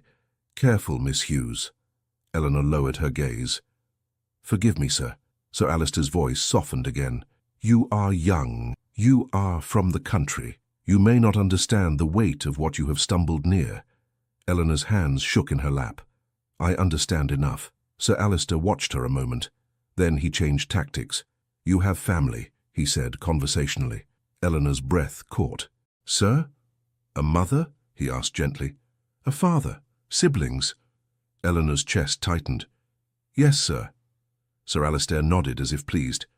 Yorkshire folk. Simple. Proud. Eleanor's mouth went dry. Sir Alister continued, still calm. Do you send them money? Eleanor's fingers curled. Sometimes, sir. How good of you, Sir Alister said. Then you know what dismissal would mean. Not only for you. Eleanor's throat tightened until it hurt. She forced herself to speak. Sir Alister, if I sign, I will be a liar. Sir Alister tilted his head. If you do not sign, you will be unemployed. Eleanor stared at the statement, her vision blurring for a moment. Sir Alister placed a pen beside the paper, gently, like a gift. Here is the mercy. he said. You sign, you keep your place, and this matter becomes tidy. You do not sign, and I will be forced to conclude you are withholding information. Eleanor's voice shook. I am not withholding anything. Sir Alistair's gaze stayed on her. Then signing will cost you nothing. Eleanor's breath caught at the trap in the words. Across the room the lamp burned steadily. The quiet made every sound feel too loud. Eleanor glanced toward the door, fighting the urge to run. Sir Alistair followed her glance and smiled faintly. You will not leave until we settle this, he said, still polite. Eleanor's stomach dropped. A knock sounded on the door. Sir Alistair did not look away from Eleanor. Come. The door opened, and Mrs. Pritchard stepped in. Eleanor's heart lurched. Mrs. Pritchard's eyes flicked to Eleanor, then to Sir Alistair, then to the papers. Sir Alistair, Mrs. Pritchard said calmly. Mrs. Pritchard, Sir Alistair replied, as if welcoming a friend. We are nearly finished. Mrs. Pritchard's gaze settled on Eleanor. Are you cooperating, Eleanor? Eleanor's throat tightened. Ma'am, Mrs. Pritchard's voice remained calm. Answer. Eleanor's fingers trembled. I do not wish to sign something untrue. Mrs. Pritchard's expression did not change. Truth is not the point in matters of order. Eleanor's chest tightened. Sir Alistair leaned back, satisfied. You see, Miss Hughes, even Mrs. Pritchard understands. Eleanor looked at Mrs. Pritchard, desperate now. Ma'am, you told me silence is not safety. Mrs. Pritchard's gaze was cool. And you have not been silent, have you? Eleanor's stomach turned. Sir Alistair slid the paper closer. Sign, Miss Hughes, you may return to your duties. Eleanor's hands shook. She looked at the pen. She thought of the prince in the storeroom, waiting, trusting her with his life, while he had no reason to trust anyone. She thought of her mother's hands, worn from work, waiting for coins Eleanor sent when she could. Her breath came shallow. Sir Alistair's voice softened into something almost kind. This is not heroism, Miss Hughes. This is housekeeping. Sign. Eleanor lifted her trembling hand. Her fingers closed around the pen. The nib hovered over the line where her name should go. Sir Alistair leaned forward slightly and said very quietly, Now, Miss... Sign. Now, Miss... Sign. Eleanor's fingers tightened around the pen until they ached. The nib hovered above the line. Her breath came shallow. Then she set the pen down. Sir Alistair did not blink. You misunderstand. No, sir, Eleanor whispered. I understand perfectly. Mrs. Pritchard's voice was calm. Eleanor. Eleanor kept her eyes on the paper. Ma'am, I will not sign a thing that I cannot answer for before God. Sir Alistair's tone stayed courteous. This is not a chapel. It is still my name, Eleanor said, and surprised herself with how steady it sounded. And I am the one who will carry it after you have finished with me. Sir Alistair leaned back a fraction, studying her as one might study a lock that refuses a key. Mrs. Pritchard watched Eleanor without expression. Do you think refusing will help you? I think signing will destroy me, Eleanor replied softly. Sir Alistair tapped the paper once. You are over-dramatic. Eleanor lifted her eyes, only to the level of his collar. No, sir. I am practical. Sir Alistair's gaze sharpened. Practical servants keep their positions. Practical servants also keep their souls, Eleanor said. A silence fell. Sir Alistair's politeness thinned. Miss Hughes, you are not in command of this conversation. Eleanor's voice trembled, but she did not look away. Then I will ask permission. Sir Alistair's brow lifted. Permission for what? Eleanor swallowed. Permission to have a witness present before I sign anything. Mrs. Pritchard's head turned slightly, as if she had not expected that. Sir Alistair's eyes narrowed. A witness? Yes, sir, Eleanor said. If I am to make a statement about household security, then someone should observe that it was made without coercion. Mrs. Pritchard's voice cooled. Eleanor, do not be impertinent. Eleanor turned her head slightly toward Mrs. Pritchard. Ma'am, you taught me order. This is order. Sir Alistair's smile returned, faint and sharp. You have been reading above your station. I have been living below my worth, Eleanor said, and then immediately regretted it. Not the truth, but the daring of it. Sir Alistair rose. He moved around the desk with unhurried steps. He stopped behind Eleanor's chair, not touching it, only standing close enough for her to feel his presence like a shadow. Miss Hughes, he said softly. You speak as if you have someone protecting you. Eleanor's heart hammered. No one protects maids, sir. Sir Alistair leaned slightly toward her ear, his voice still polite. Then you will sign. Eleanor's hands clenched in her lap. Not without a witness. Mrs. Pritchard stepped forward. Sir Alistair, I will witness. Eleanor's stomach dropped. She kept her voice quiet. Ma'am, with respect, you are not neutral. Mrs. Pritchard's eyes flashed. Neutral. I am the head housekeeper. That is why, Eleanor said. Sir Alistair straightened. He looked at Mrs. Pritchard with measured amusement. You see, he said, she has become difficult. Mrs. Pritchard's voice tightened. Eleanor, you will ruin yourself. Eleanor's throat burned. Then let me at least ruin myself with the truth. Sir Alistair returned to his chair and sat as if the matter bored him. Very well, he said. We will have a witness. Eleanor's breath caught. She had expected refusal, anger, dismissal. Sir Alistair folded his hands. Bring Captain Ashford. Eleanor's blood went cold. She did not move, but her mind raced. Sir Alistair continued calmly. He is disciplined. He understands security. If he witnesses, you cannot claim later that you were pressed unfairly. Mrs. Pritchard's face remained unreadable, but Eleanor saw a flicker there. Worry or irritation. Sir Alistair rang a small bell. A clerk appeared at the door. Fetch Captain Ashford, Sir Alistair said. Immediately. The clerk bowed and left. Eleanor stared at the paper, trying to keep her breathing steady. Captain Ashford. If he was loyal to the prince, this could be a rescue. If he was not, it could be the net tightening. Sir Alistair watched her with patient satisfaction. Now we wait, Mrs. Pritchard stood stiffly by the desk, hands clasped. Eleanor, she said quietly, you should have obeyed.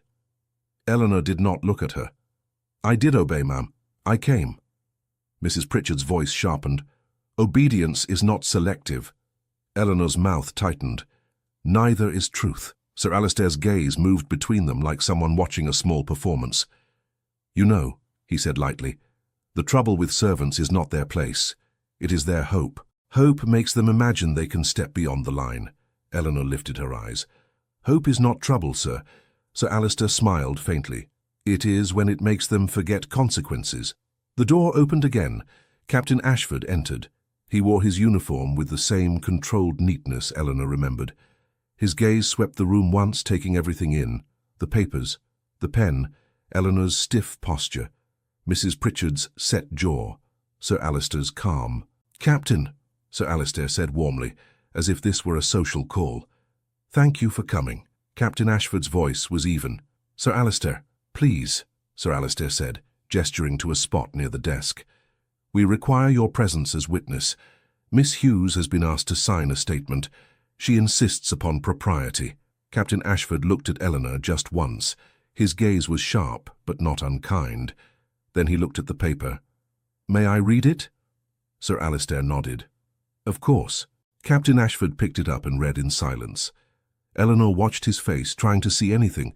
He set the paper down carefully. This statement, Captain Ashford said, implies the witness observed a gentleman of high station in distress. Sir Alistair's tone stayed pleasant. It uses cautious language. Captain Ashford's gaze remained steady. It implies more than it says. Sir Alistair's smile tightened. That is how we maintain order. Captain Ashford turned slightly toward Eleanor. Miss Hughes, did you observe what is written here? Eleanor's throat tightened. This was it. Her voice came out thin but clear. No, Captain. Sir Alistair sighed, as if disappointed by a child. Miss Hughes is frightened. Captain Ashford's eyes did not leave Eleanor. Did you observe any gentleman in the corridor at all? Eleanor's heart hammered. Say little. Survive. She chose the smallest truth that did not condemn the prince. I observed officers, Eleanor said. They asked questions. Sir Alistair's tone turned gently scolding. And why would officers ask questions in the night if nothing occurred? Captain Ashford's voice stayed even. Officers ask questions for many reasons. Sir Alistair's eyes narrowed. Captain, you are not here to debate. You are here to witness. Captain Ashford nodded once. Then I will witness properly. Sir Alistair's smile disappeared. Meaning? Captain Ashford's gaze flicked to the statement. If you require Miss Hughes's signature, the statement should reflect what she will attest, not what you prefer she attest. Mrs. Pritchard's lips pressed together. Sir Alistair leaned back slowly. Captain, you overstep. Captain Ashford did not raise his voice. No, sir, I do my duty. Sir Alistair's eyes cooled. Your duty is to security. Yes, Captain Ashford replied, and security is weakened when false statements are forced. They become liabilities. Eleanor's breath caught. Captain Ashford was not compromised, not entirely. Sir Alistair looked at Eleanor again. Miss Hughes, sign and Captain Ashford will witness. Refuse, and your refusal will be noted. You will be dismissed by dawn.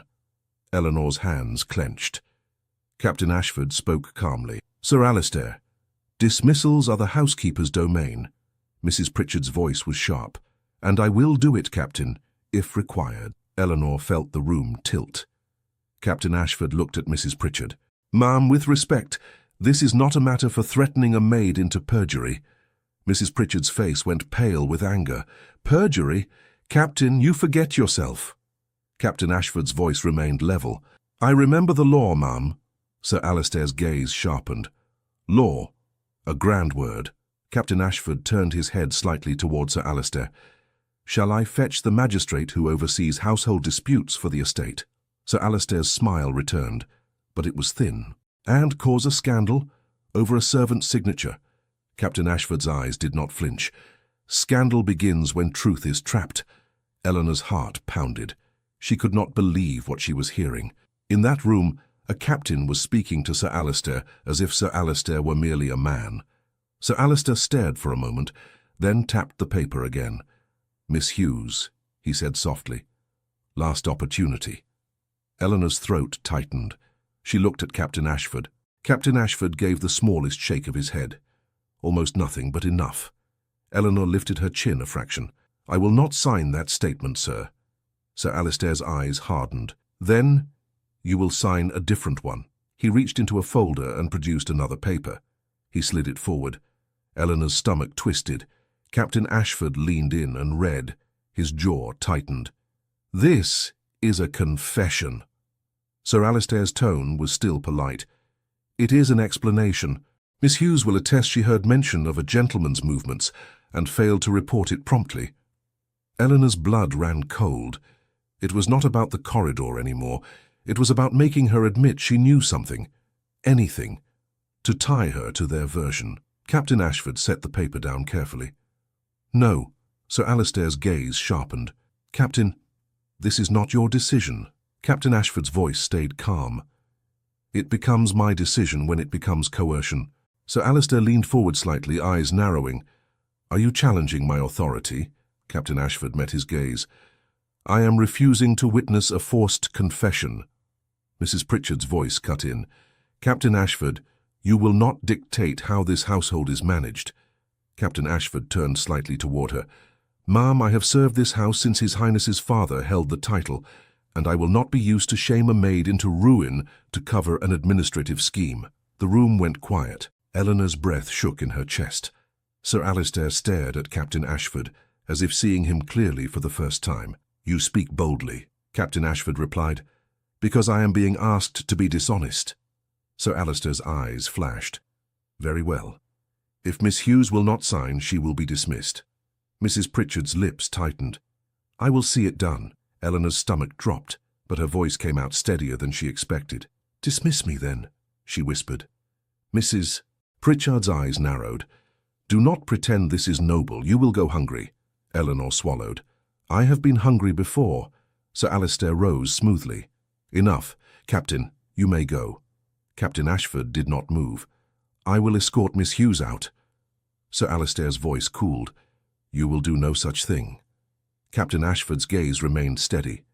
Then I will remain, sir, because the moment she leaves alone, you may claim she agreed to something in the corridor. Sir Alistair's jaw tightened. Then, before Sir Alistair could speak again, another knock sounded. Sir Alistair's eyes flicked toward the door, irritated. Come. The clerk entered again, pale. Sir Alistair, there is a request. A request from whom? Sir Alistair snapped. The clerk swallowed. From His Highness. The room seemed to stop breathing. Eleanor's heart lurched so hard she nearly swayed. Sir Alistair went very still. "Explain." The clerk's voice trembled. "His Highness will receive the private secretary and household officers at once, in the small council room." Sir Alistair's face remained composed, but Eleanor saw the smallest crack, a shift at the corner of his mouth. Mrs. Pritchard's eyes widened. "That cannot be—" Captain Ashford's expression did not change, but his shoulders eased as if a weight had moved. Sir Alistair recovered first. "This is irregular. His Highness is unwell." The clerk swallowed. "He is present, sir." Eleanor's breath caught. He was seen. He had done it. Sir Alistair's gaze flicked to Eleanor, sharp and cold, as if trying to decide whether she had caused this. Captain Ashford spoke, calm and clear. "Miss Hughes will come with me." Sir Alistair's voice cut like a thin blade of paper. "No." Captain Ashford met his gaze. "Yes, if there is a council, there may be questions. And if there are questions about a servant's testimony, she should not be left alone with those who wish to shape it." Sir Alistair's jaw tightened.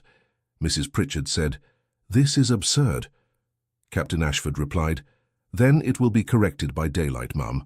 Until then, I will proceed as I see fit." Sir Alistair stared at him, then gave a tight nod, as if choosing not to argue in front of a clerk. "Go," Sir Alistair said. "Both of you. We will speak again." Eleanor rose on unsteady legs. Captain Ashford guided her out, without touching her, merely placing himself between her and Sir Alistair like a wall. They moved through corridors that felt suddenly too open. Eleanor whispered as they walked, "He is present." Captain Ashford's voice was low. "He is present." Eleanor's throat tightened. "How?" Captain Ashford's gaze stayed forward. "He has made a choice." They reached the small council room, not grand but important, a place where decisions were made quietly. Outside the door, Captain Ashford paused and turned to Eleanor. "Listen carefully," he said. "If you are asked questions, answer only what you know. Do not guess, do not embellish, the truth is strong enough." Eleanor's breath shook. "Captain, will they dismiss me anyway?" Captain Ashford held her gaze. "Not if His Highness speaks as I think he will." The door opened from within. A steward stepped out, startled to see Eleanor, but Captain Ashford did not hesitate. He nodded once and entered, Eleanor following. The room held several men with papers. Mrs. Pritchard came in behind them, stiff-faced. Sir Alistair entered last, composed again, as if he had never raised his voice, and there, near the far end of the table, stood Prince William Arthur of Ravenshire, not seated, standing. He wore a plain coat, not ceremonial, but his posture was unmistakable. He looked pale but steady. His gaze moved across the room and landed on Eleanor. For a fraction of a second, something softened in his eyes. Then he addressed the room, voice calm and clear. "Thank you for coming quickly," he said. Sir Alistair bowed slightly. "Your Highness, we were told you were indisposed." William's gaze remained level. "You were told, incorrectly." A murmur moved among the officers. Mrs. Pritchard stood rigid, hands clasped too tightly. William continued, "There are papers prepared for my signature that I have not requested. There are schedules prepared for my movement that I have not authorized. And there are statements being demanded of servants under threat of dismissal." Sir Alistair's expression did not change. "Your Highness, this is a misunderstanding." William's voice stayed calm. "Then it will be easily clarified." He gestured to a folder on the table. "Bring the relocation schedule." One officer hesitated. Sir Alistair's gaze sharpened. "Those are private administrative—" William's tone remained even, but it carried weight now. "Bring it." The officer swallowed and produced a folded sheet. William did not snatch it. He opened it carefully, then set it flat on the table. "This," he said, "was drafted without my knowledge." Sir Alistair's voice stayed smooth. "It was drafted for your comfort, Your Highness." William looked up. "My comfort does not require secrecy." Sir Alistair's smile was faint. "Your health required discretion." William's eyes held his. "My health did not require you to tell the household I could not be disturbed." Sir Alistair's jaw tightened slightly. "We aimed to protect you from strain." William's voice was calm, but it pressed forward. "No, you aimed to protect yourselves from my presence." The air in the room went tight.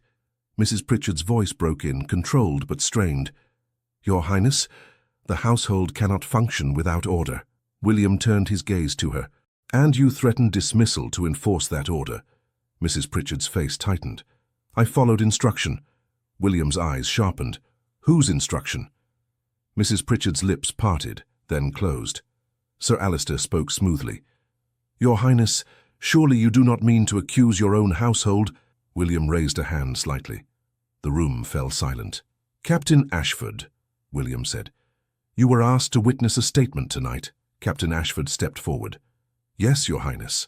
William's gaze moved to Eleanor. "And Miss Hughes was the servant asked to sign." Eleanor's breath caught. She kept her head lowered, but her voice carried. "Yes, Your Highness." Sir Alister's eyes flicked to Eleanor, warning. William's voice remained calm. "Miss Hughes, did you sign anything?" Eleanor swallowed hard. "No, Your Highness." William nodded once. "Did you refuse because you wished to be troublesome?" Eleanor's cheeks warmed with fear. "No, Your Highness. I refused because it was untrue." A murmur rose again, quickly hushed. Sir Alister stepped forward slightly. "Your Highness, with respect, servants do not understand the delicacy of such matters." William's gaze sharpened. "Servants understand consequences better than most. They live in them." Sir Alister's smile thinned. "This is unnecessary." William's tone stayed measured. "Then it will end quickly." He reached into his pocket and placed something on the table. A folded note. Eleanor's breath caught. The note from behind the lamp bracket. He had retrieved it. Sir Alister's eyes flickered. William said, "This was found where it should not have been. It bears a seal, not royal, but familiar." An officer leaned in, frowning at the wax. Sir Alister's voice stayed composed. "A stray letter proves nothing." William looked at him. "Then tell us whose seal it is." Sir Alister's eyes narrowed. "I cannot be expected to identify every seal in England." William's voice did not rise. "But you can identify the ones you use." Silence. Mrs. Pritchard's face went pale. Captain Ashford's gaze stayed fixed on Sir Alister. William continued, "This note was dropped during a search conducted without proper authority, a search that included threatening a maid into signing a statement." Sir Alister's jaw tightened. "Your Highness, you are being influenced." William's eyes flashed. "I am being informed." Sir Alister leaned slightly forward. "By a maid?" William's voice turned colder, still controlled. "By the truth." The officers shifted uneasily. William turned his gaze to the senior steward. "You will remove Sir Alister from any duty that involves my papers or my movements." Sir Alister's face remained composed, but his eyes hardened. "Your Highness, this is—" William cut him off, calm as a closed door. "You are finished." Sir Alister's hands curled slightly on the edge of the table. "And if I refuse?" William looked at Captain Ashford. "Captain." Captain Ashford's voice was even. "Sir Alister will comply."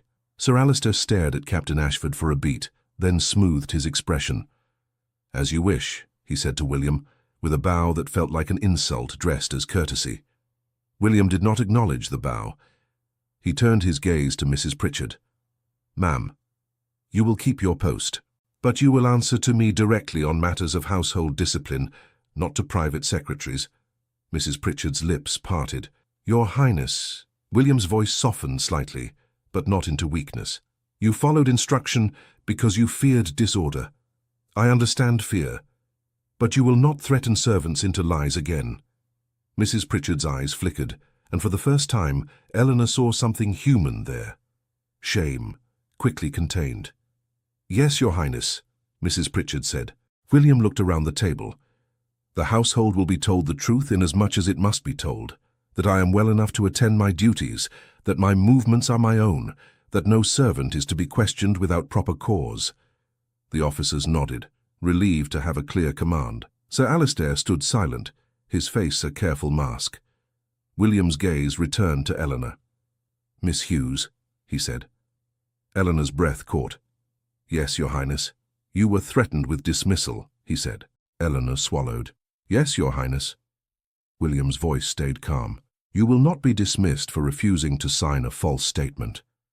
Eleanor felt her knees go weak with relief she could barely contain. "Thank you, Your Highness." Sir Alistair spoke, smooth as ever.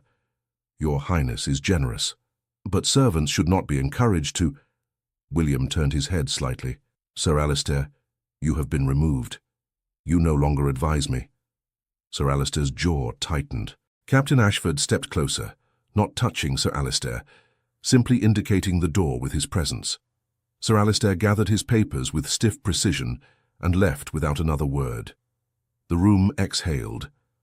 William addressed the remaining officers briefly, assigning duties, restoring order with clear instructions. Then he dismissed them one by one. Mrs. Pritchard lingered last. When only William, Eleanor, and Captain Ashford remained, Mrs. Pritchard spoke quietly.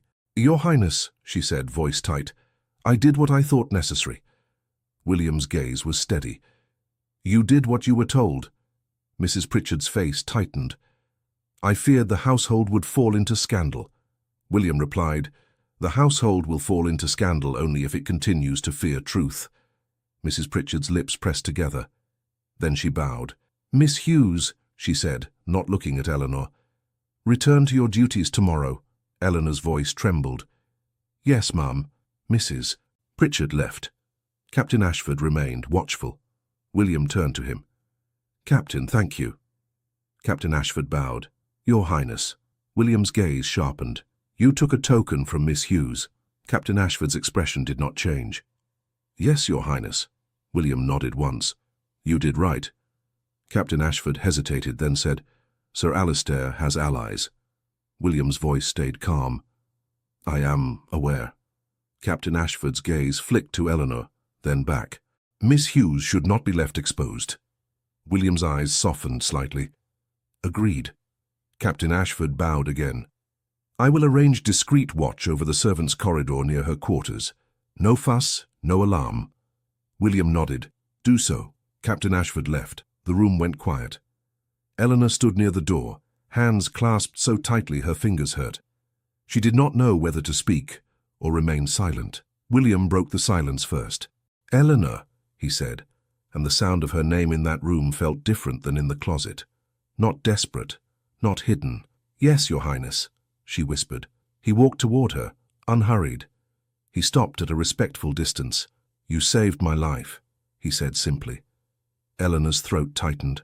I only kept you from being found. He shook his head slightly. You did more than that. You refused to be used. Eleanor swallowed.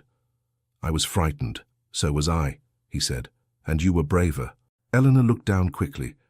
Your Highness, I am not brave. I am stubborn and frightened and honest, William added. Eleanor's breath shook. William's voice softened. When Sir Alistair spoke of your family, he meant to break you. Eleanor nodded, unable to speak for a moment. Yes. William's jaw tightened. That will not happen again. Eleanor lifted her eyes, startled. He continued, carefully choosing each word. You are not a tool, not a rumor, not a convenient name at the bottom of a page. Eleanor's eyes stung. In this palace I have been all those things. William's gaze held hers. Then I will change what I can. Eleanor let out a shaky breath. You cannot change the world, Your Highness. No, he said quietly, but I can change my world. Eleanor's heart pounded. William's voice dropped, gentle but firm. Eleanor Hughes, will you allow me to do something that will protect you? Eleanor's breath caught. Protect me. He nodded once. Yes. Eleanor's mind flashed to rules, to whispers, to the way maids were discussed as if they had no ears. She whispered, If you are kind to me openly, they will punish me for it. William's expression tightened. Then, I will be more than kind. Eleanor's throat tightened. Your Highness, he took a slow breath, as if steadying himself. I have been surrounded by people who bow, he said, and I have never been more alone than I was last night in that closet. Eleanor's lips parted, but no sound came. William continued, voice low. You did not bow, you did not flatter, you did not demand reward. You simply stayed. Eleanor's chest hurt. He looked at her, as if the words mattered enough to cost him pride. I want you beside me, he said, not as a servant, as my wife. Eleanor went utterly still. The silence stretched. Then her voice came out, small and shaken. Your Highness, that is not possible. "It is possible," William said. "It will be difficult. It will invite whispers, but it is possible." Eleanor's hands trembled. "They will say I ensnared you." William's eyes sharpened. "They will say whatever keeps their world comfortable." Eleanor's throat tightened. "And your family?" William's voice stayed steady. "My family has already tried to decide my life without me." Eleanor swallowed. "You barely know me." William's gaze softened. "I know what you did when you had nothing to gain." Eleanor's eyes stung. "I have everything to lose, and I would not ask if I did not mean to carry the weight with you," he said. Eleanor's breath shook. "I am a maid from Yorkshire," William replied, "and I am a man who owes his life to a maid from Yorkshire." Eleanor's hands pressed tighter together. "If you marry me, I will be watched every day." William nodded. "Yes." "I will be judged," Eleanor whispered. "Yes." "I will be blamed for your choices," she said. "Yes," William answered again, and his voice did not soften from it. "But you will not face it alone." Eleanor's breath caught. "You speak as if love is stronger than rank." William's gaze held hers. "Sometimes it must be, or we become nothing but rank." Eleanor's tears threatened, and she hated them. "I do not want pity," she whispered fiercely. William's expression tightened, almost pained. "It is not pity." Eleanor lifted her chin, forcing steadiness. "Then why?" William's voice was quiet, absolute. "Because when you whispered through that door, you gave me something I have not been given in years. Trust without bargaining." Eleanor's breath shook. William added softer. "And because I find that I do not wish to walk these corridors without hearing your steps near mine." Eleanor stared at him, her heart a storm. She wanted to say yes. She wanted to say no. She wanted to run. She wanted to be brave and disappear. At last she whispered, "If I accept, you must promise me one thing." William's eyes did not waver. "Name it." Eleanor's voice trembled, but it was clear. "Do not make me into a symbol. Do not use me to prove you are noble. Let me be simply Eleanor." William's gaze softened. "I swear it." Eleanor swallowed hard. "And you must allow me to care for my mother, for my family." William nodded at once. "They will be cared for." Eleanor's breath caught. She looked down at her hands, then up again. "I do not know how to be a princess," she whispered. William's mouth twitched, almost a smile. "Then do not be one tonight." Eleanor's eyes stung. He lifted his hand slowly, giving her time to refuse. His fingers did not touch her face. He only reached for her hand gently, as if asking permission in the smallest gesture. Eleanor hesitated, then placed her hand in his. His grip was warm and steady. "Eleanor Hughes," he said quietly, "will you marry me?" Eleanor's throat tightened until she could barely breathe. Then she whispered, "Yes." Eleanor's yes hung in the air like a bell that could not be unrung. For a moment, William did not move. He simply stood there holding her hand as though the whole palace might try to snatch her away the instant he loosened his fingers. Then he bowed his head slightly, not as a prince to a maid, but as a man who had been given a truth he did not deserve. "Thank you," he said. Eleanor's throat tightened. "Do not thank me yet, Your Highness. Tomorrow will come with teeth. Then we will meet it with steadiness," he replied. She tried to breathe. "And with rules." He nodded once. "With rules, yes. I will not pretend they do not exist." Eleanor's voice came out thin. "They will ask how it happened." William's gaze did not waver. "I will tell them." Eleanor blinked. "Tell them what?" "The truth," he said. "That you acted with courage, that I acted with gratitude, that I asked you plainly and you answered plainly." Eleanor's fingers trembled in his. "They will not like plainness. I am less concerned with what they like," William said quietly, "than with what is right." Eleanor felt her knees weaken. She steadied herself by tightening her hand around his. "You said you would protect me," she whispered. "I will," he replied. "And you will not hide me," Eleanor added quickly, as if afraid the palace would turn her into a secret again. William's eyes softened. "No, I will not hide you." A soft knock came at the door. Eleanor flinched. William turned his head. "Come." Captain Ashford entered, careful and discreet.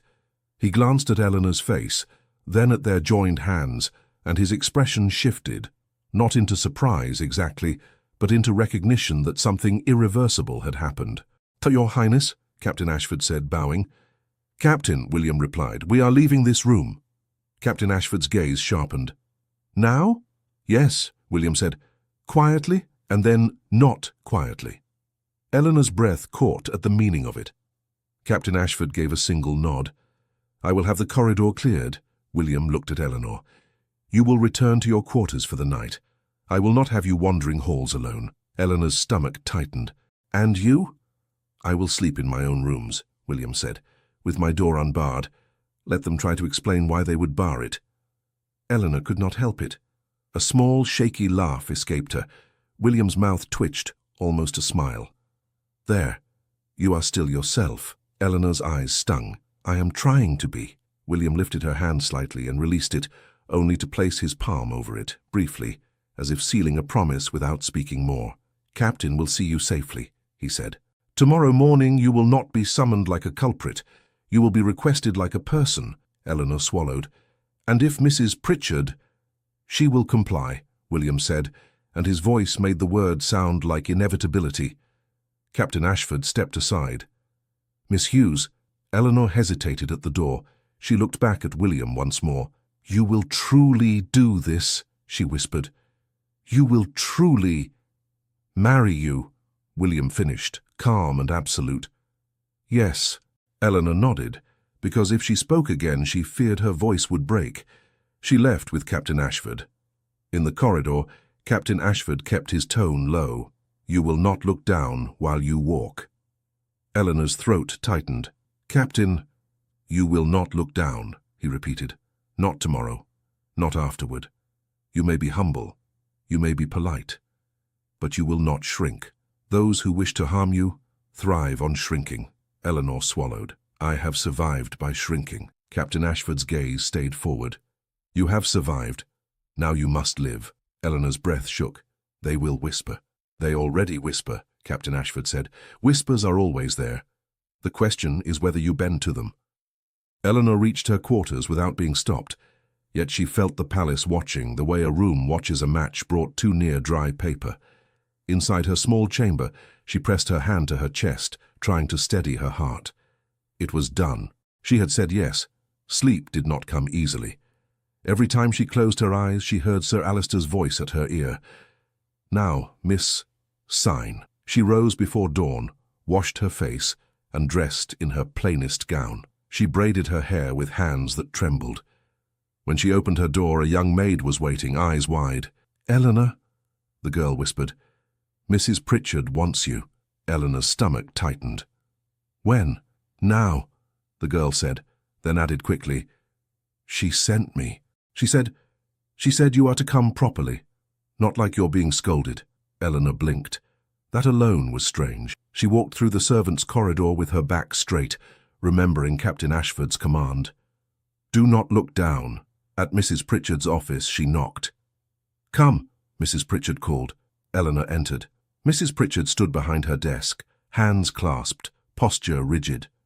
The woman looked as though she had slept poorly, though she would never confess it. Eleanor kept her voice steady. "Ma'am." Mrs. Pritchard's gaze met hers, sharp and searching.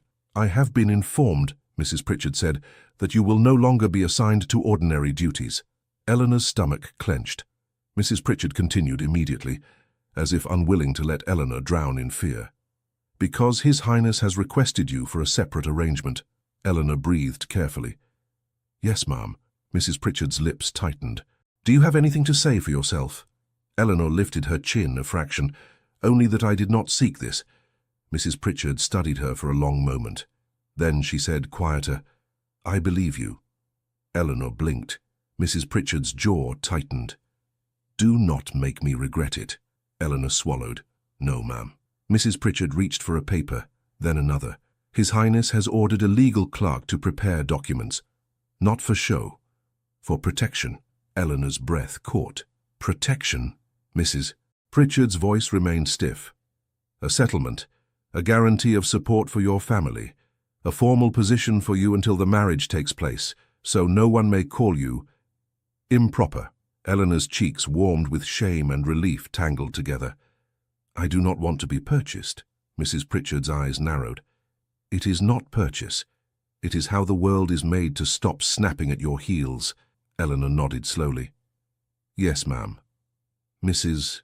Pritchard hesitated, then said as if the words cost her, You did a difficult thing. Eleanor's throat tightened. So did you.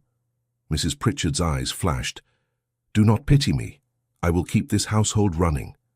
I did not pity you, Eleanor said softly. I only meant you chose truth when it would have been easier to choose fear. Mrs. Pritchard looked away. Go, she said briskly.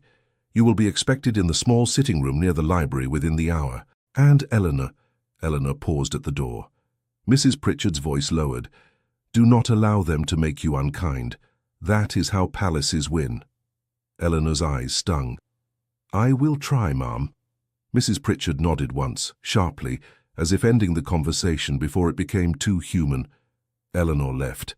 The sitting room near the library was not grand, but it was quiet and respectable.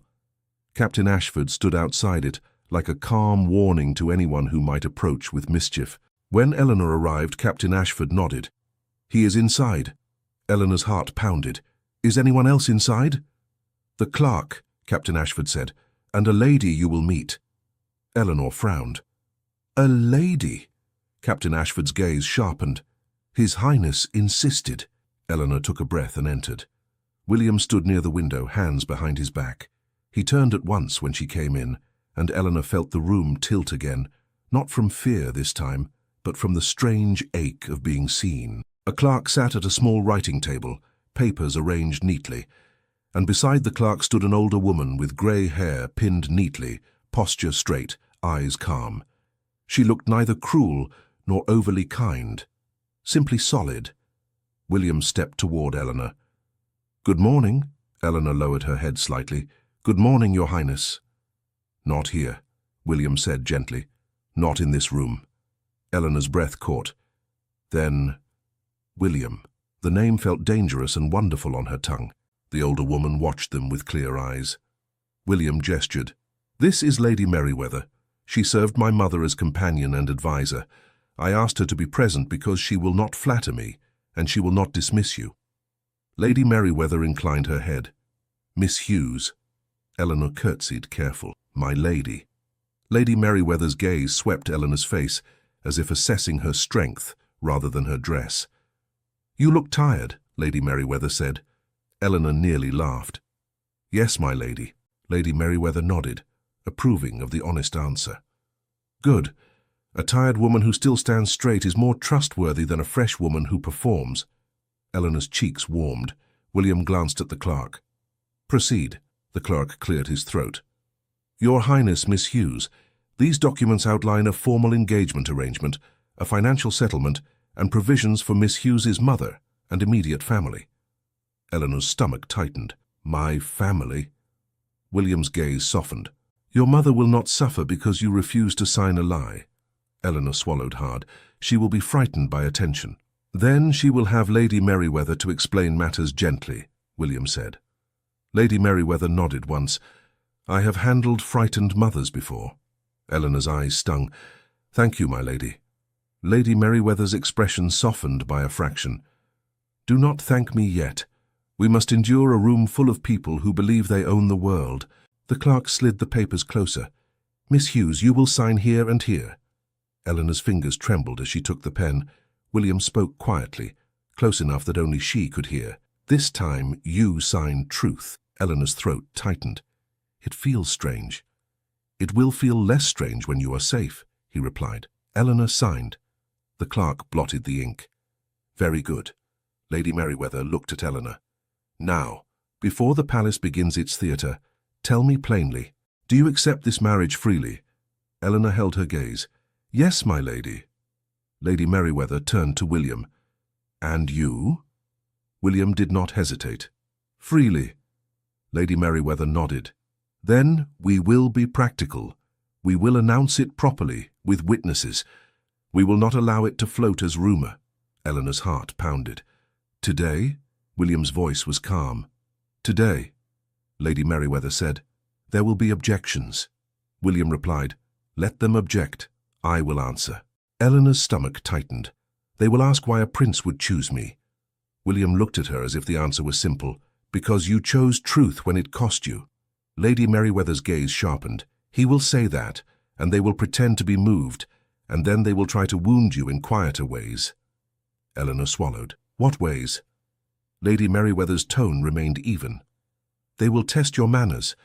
They will invite you, then ignore you. They will smile while offering small humiliations. Eleanor's chest tightened. I know those smiles. William's jaw tightened. Then we will not attend any gathering that requires you to accept humiliation. Lady Merryweather raised a brow. You cannot avoid every room. William met her gaze. No, but I can change how rooms behave. Lady Merryweather considered him for a moment, then nodded. Good. That is what a man must do if he insists on making an uncommon choice. Eleanor's heart pounded harder. Uncommon choice, as if she were a strange fabric brought into a respectable house. William turned slightly toward the door. Captain Ashford.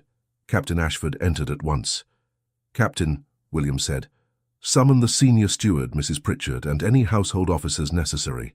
In the small reception hall, not the grand one. I want fewer echoes. Captain Ashford bowed. At once, Your Highness. He left. Eleanor's breath shook. You are truly doing it. William glanced at her. Do you wish me not to? Eleanor's throat tightened. No. William stepped closer, his voice lowering. Then breathe. Eleanor tried. Lady Merryweather watched them, then said briskly, You may hold her hand in public, Your Highness. It will quiet the cruder minds. Eleanor blinked, startled. William's mouth twitched. Will it? It will remind them she is not a rumour, Lady Merryweather replied. She is chosen. Eleanor's cheeks warmed. William held out his hand to Eleanor, slow and respectful. Eleanor placed her hand in his. Lady Merryweather nodded once, satisfied. There. Now you both look less like frightened children. Eleanor's breath caught on a laugh that turned into a shaky exhale. William's thumb pressed gently against Eleanor's knuckles, a quiet steadiness. They walked together into the corridor. As they moved through the palace, Eleanor felt eyes. She heard whispers that stopped when William passed. She caught fragments. A maid? Surely not. After last night, Eleanor's stomach tightened, but William's hand did not loosen. In the small reception hall, the senior steward stood with two officers. Mrs. Pritchard stood stiffly beside them. Captain Ashford waited near the door. When William entered, everyone bowed. Eleanor started to curtsy, but William's hand steadied hers. Good morning, William said, calm. The senior steward looked anxious. Your Highness, we are honoured. William nodded once, then went directly to the point. I will speak plainly, he said. I am well, I am present, and there has been an attempt to conduct my affairs without my consent. The officers shifted uncomfortably. William continued, That attempt has ended. Sir Alistair Crowe has been dismissed from my immediate service and will be sent away from this estate within the day. Mrs. Pritchard's lips tightened, but she said nothing. A murmur moved among the men. William raised a hand slightly. Silence returned. Further, William said, I am announcing my engagement. The senior steward's eyes widened. One officer's mouth parted, then shut again. William turned his head slightly toward Eleanor. To Miss Eleanor Hughes. The room seemed to stop breathing. Eleanor's heart pounded so hard she could barely hear. A long, thick silence. Then the senior steward forced his voice to work. Your Highness, Miss Hughes she is a valued servant. William's gaze sharpened. She is a valued person. The officer nearest the wall cleared his throat. Forgive me, Your Highness, but... William's tone stayed controlled. Speak. The man swallowed. This is unusual. William nodded. Yes. The man hesitated, then tried again. It will invite talk. William's voice was calm. Let it. Mrs. Pritchard's eyes flicked toward Eleanor, then away. Lady Merryweather stepped forward from the side door. Eleanor had not noticed her enter, but now she stood with the ease of someone who knew exactly where to place herself. Gentlemen, Lady Merryweather said, you have heard His Highness. Your role is to assist, not to tremble. The senior steward swallowed. Of course, Lady Merryweather. William continued. Miss Hughes will be treated with respect from this moment forward. Any servant or officer who insults her will be removed. One officer shifted. Your Highness, servants will obey. William's gaze sharpened. not merely obey. Understand? Captain Ashford spoke for the first time, calm and firm. They will understand, Your Highness. William nodded once. The senior steward bowed. Then we will prepare the household. William's voice remained measured. Prepare them without cruelty. No whispers in servants' halls. No tests. No foolish games. The officer nodded quickly. Yes, Your Highness. William turned his head slightly toward Mrs. Pritchard. Ma'am. Mrs. Pritchard's posture stiffened. Your Highness, you will oversee the transition, William said.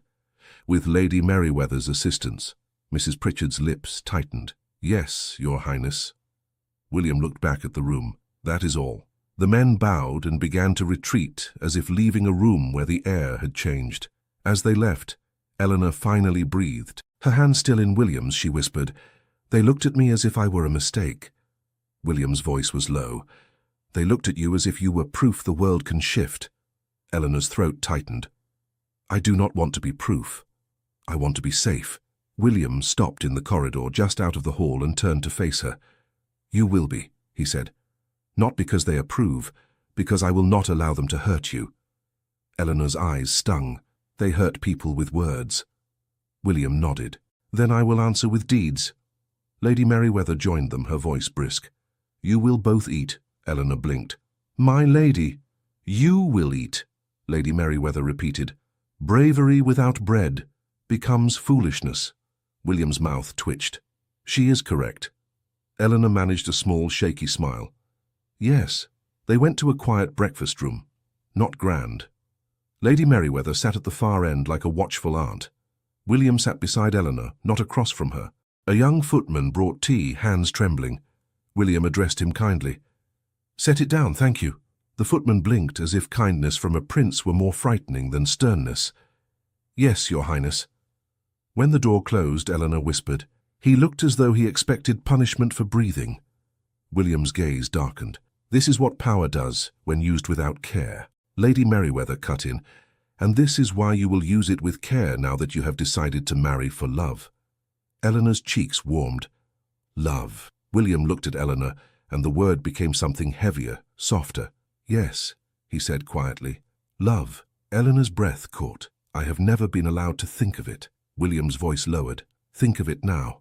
Lady Merryweather made a small sound. If you two continue staring, your tea will go cold. Eleanor startled, embarrassed. William's mouth curved into a real smile, brief and restrained but unmistakable. Forgive us, he said to Lady Merryweather. I forgive you, Lady Merryweather replied. I do not forgive foolishness. So, we will proceed to the next necessity. Eleanor's stomach tightened. What necessity? Lady Merryweather said. A visit to your mother. Eleanor nearly dropped her cup. My mother. William's gaze softened. Today, a carriage will be prepared. Not a grand procession. Just enough to ensure you are treated properly when you arrive. Eleanor's throat tightened. She will think something terrible has happened. Then we will tell her something wonderful has happened, William replied. Eleanor's hands trembled. She will not believe it. William's voice was quiet. She will believe you. Eleanor swallowed hard, then whispered, I want to go. Lady Merryweather nodded once. Good. Afterward, we will choose a wedding date that gives you time to breathe and gives the household time to adjust. Eleanor's voice came out small. Will they ever adjust? Lady Merryweather's expression turned dry. No. They will simply learn to behave. Captain Ashford appeared at the door, discreet. Your Highness, the carriage is prepared. And Sir Alistair Crowe requests a word. Eleanor's heart lurched. William's expression hardened. No, Captain Ashford nodded. As you wish. Eleanor whispered, Will he cause trouble? William's voice stayed calm. He will cause whispers, but he no longer holds the keys. Eleanor's stomach tightened at the word keys. William glanced at her. Do you still have the closet key? Eleanor blinked. The one from the corridor. William nodded. Eleanor swallowed. I kept it. I do not know why. It was in my apron pocket when everything began. William held out his hand. Eleanor placed the small key in his palm. He looked at it for a moment, then closed his fingers around it. Do you know what this is? He asked quietly. Eleanor's throat tightened. A reminder. William nodded. Yes, a reminder of a door that tried to make me vanish. He opened his hand again and placed the key back into Eleanor's palm. But it is also this, he added, a reminder that you opened the door. Eleanor's eyes stung. I was terrified, and you still opened it, he said. Eleanor closed her fingers around the key, holding it as if it could steady her. They travelled to Yorkshire with quiet escort. Lady Merryweather spoke of practical matters, as if practicality could keep the world from cutting too close. William spoke little, but when he did, it was always to Eleanor, always to keep her anchored. When they arrived at Eleanor's mother's cottage, Eleanor's legs trembled. Her mother opened the door, flour on her hands, eyes widening at the sight of the carriage, at the fine coat of the driver, at the calm lady stepping down first. Then her mother's gaze fell on Eleanor. Ellie?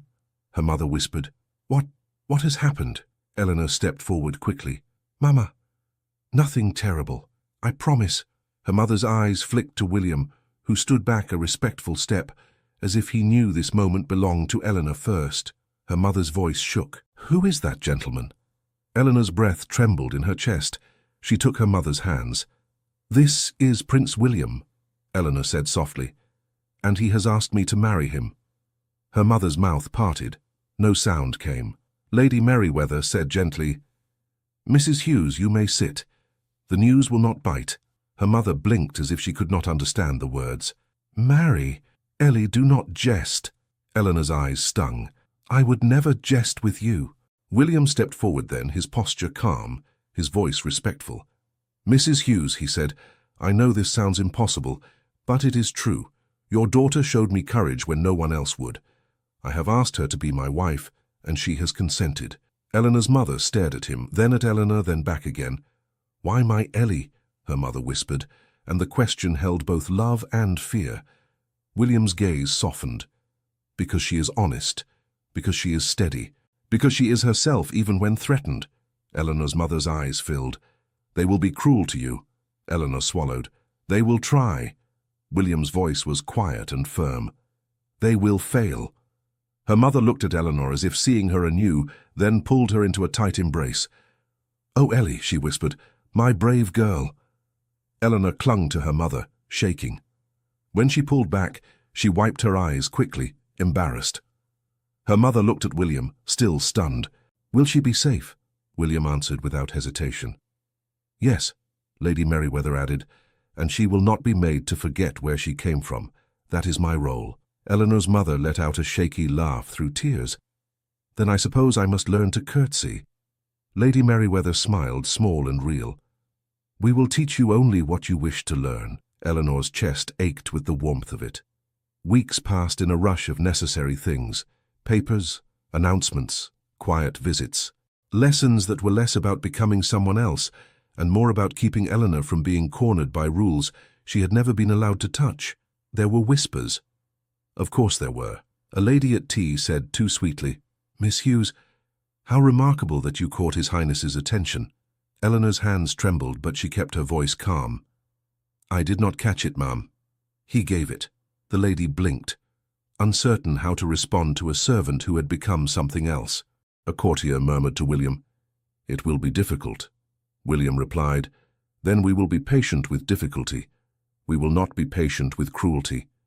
Mrs. Pritchard, when she passed Eleanor in a corridor, stopped once and said stiffly, Your posture is improved. Eleanor nodded politely. Thank you, ma'am.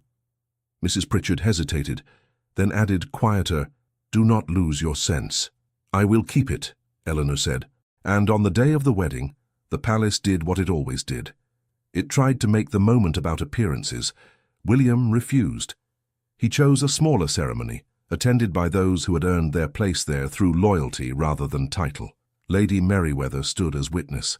Captain Ashford stood near the door, calm and steady. Mrs. Pritchard stood at the back, rigid but present.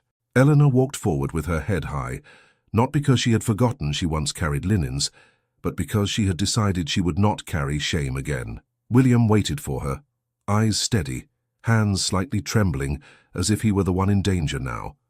When Eleanor reached him, he whispered, Are you frightened? Eleanor's voice shook, but she smiled. Yes. William nodded. So am I. Eleanor took a breath. Then we will be frightened together. William's gaze softened. Yes, the vows were simple, spoken clearly, as if truth itself were the finest ornament. When William placed the ring on Eleanor's hand, his fingers lingered a heartbeat longer than necessary, careful and reverent. When Eleanor placed the ring on his, her hands were steady. Afterward, when the formal words were done and the room had exhaled, William turned to Eleanor and spoke softly, only for her. "The door is open now," he said. Eleanor's breath caught. "What door?" William glanced at her hand, where she still held a small key on a ribbon tucked beneath her glove, a private symbol Lady Merriweather had allowed. "The one you refused to close," he said. Eleanor swallowed, eyes stinging. "I thought it would ruin me." William's gaze held hers. "It freed you." Eleanor looked around. The palace was still a palace. The rules still existed. The whispers still tried to curl at the edges. But William's hand was steady in hers, and her mother sat nearby with wet eyes and a proud, trembling smile. And Captain Ashford watched the room with quiet satisfaction, and Lady Merriweather looked as if she had won an argument with the world. Eleanor leaned closer and whispered, "What do we do now?" William's voice was warm, low, and certain. "We live honestly. We protect those beneath us. We do not allow fear to decide our days." Eleanor's breath shook. "And if they whisper again?" William's mouth curved gently. "Then we will answer with kindness and firmness, because love does not need permission to be real." Eleanor looked up at him, and for the first time she felt the palace shrink, not her. She whispered, "I am still Eleanor." William kissed her knuckles, restrained and tender, and replied, "And you are my Eleanor." Thank you so much for listening to this story all the way to the end. We hope it moved you as much as it moved us while telling it. We'd love to hear your thoughts. Leave us a comment telling us where you're listening from and what you liked the most. Rate this story from 0 to 10. What score would you give it? If you enjoyed this story, don't forget to subscribe to the channel and leave a like as a show of support. That really motivates us to keep creating and sharing more stories full of emotion and life lessons.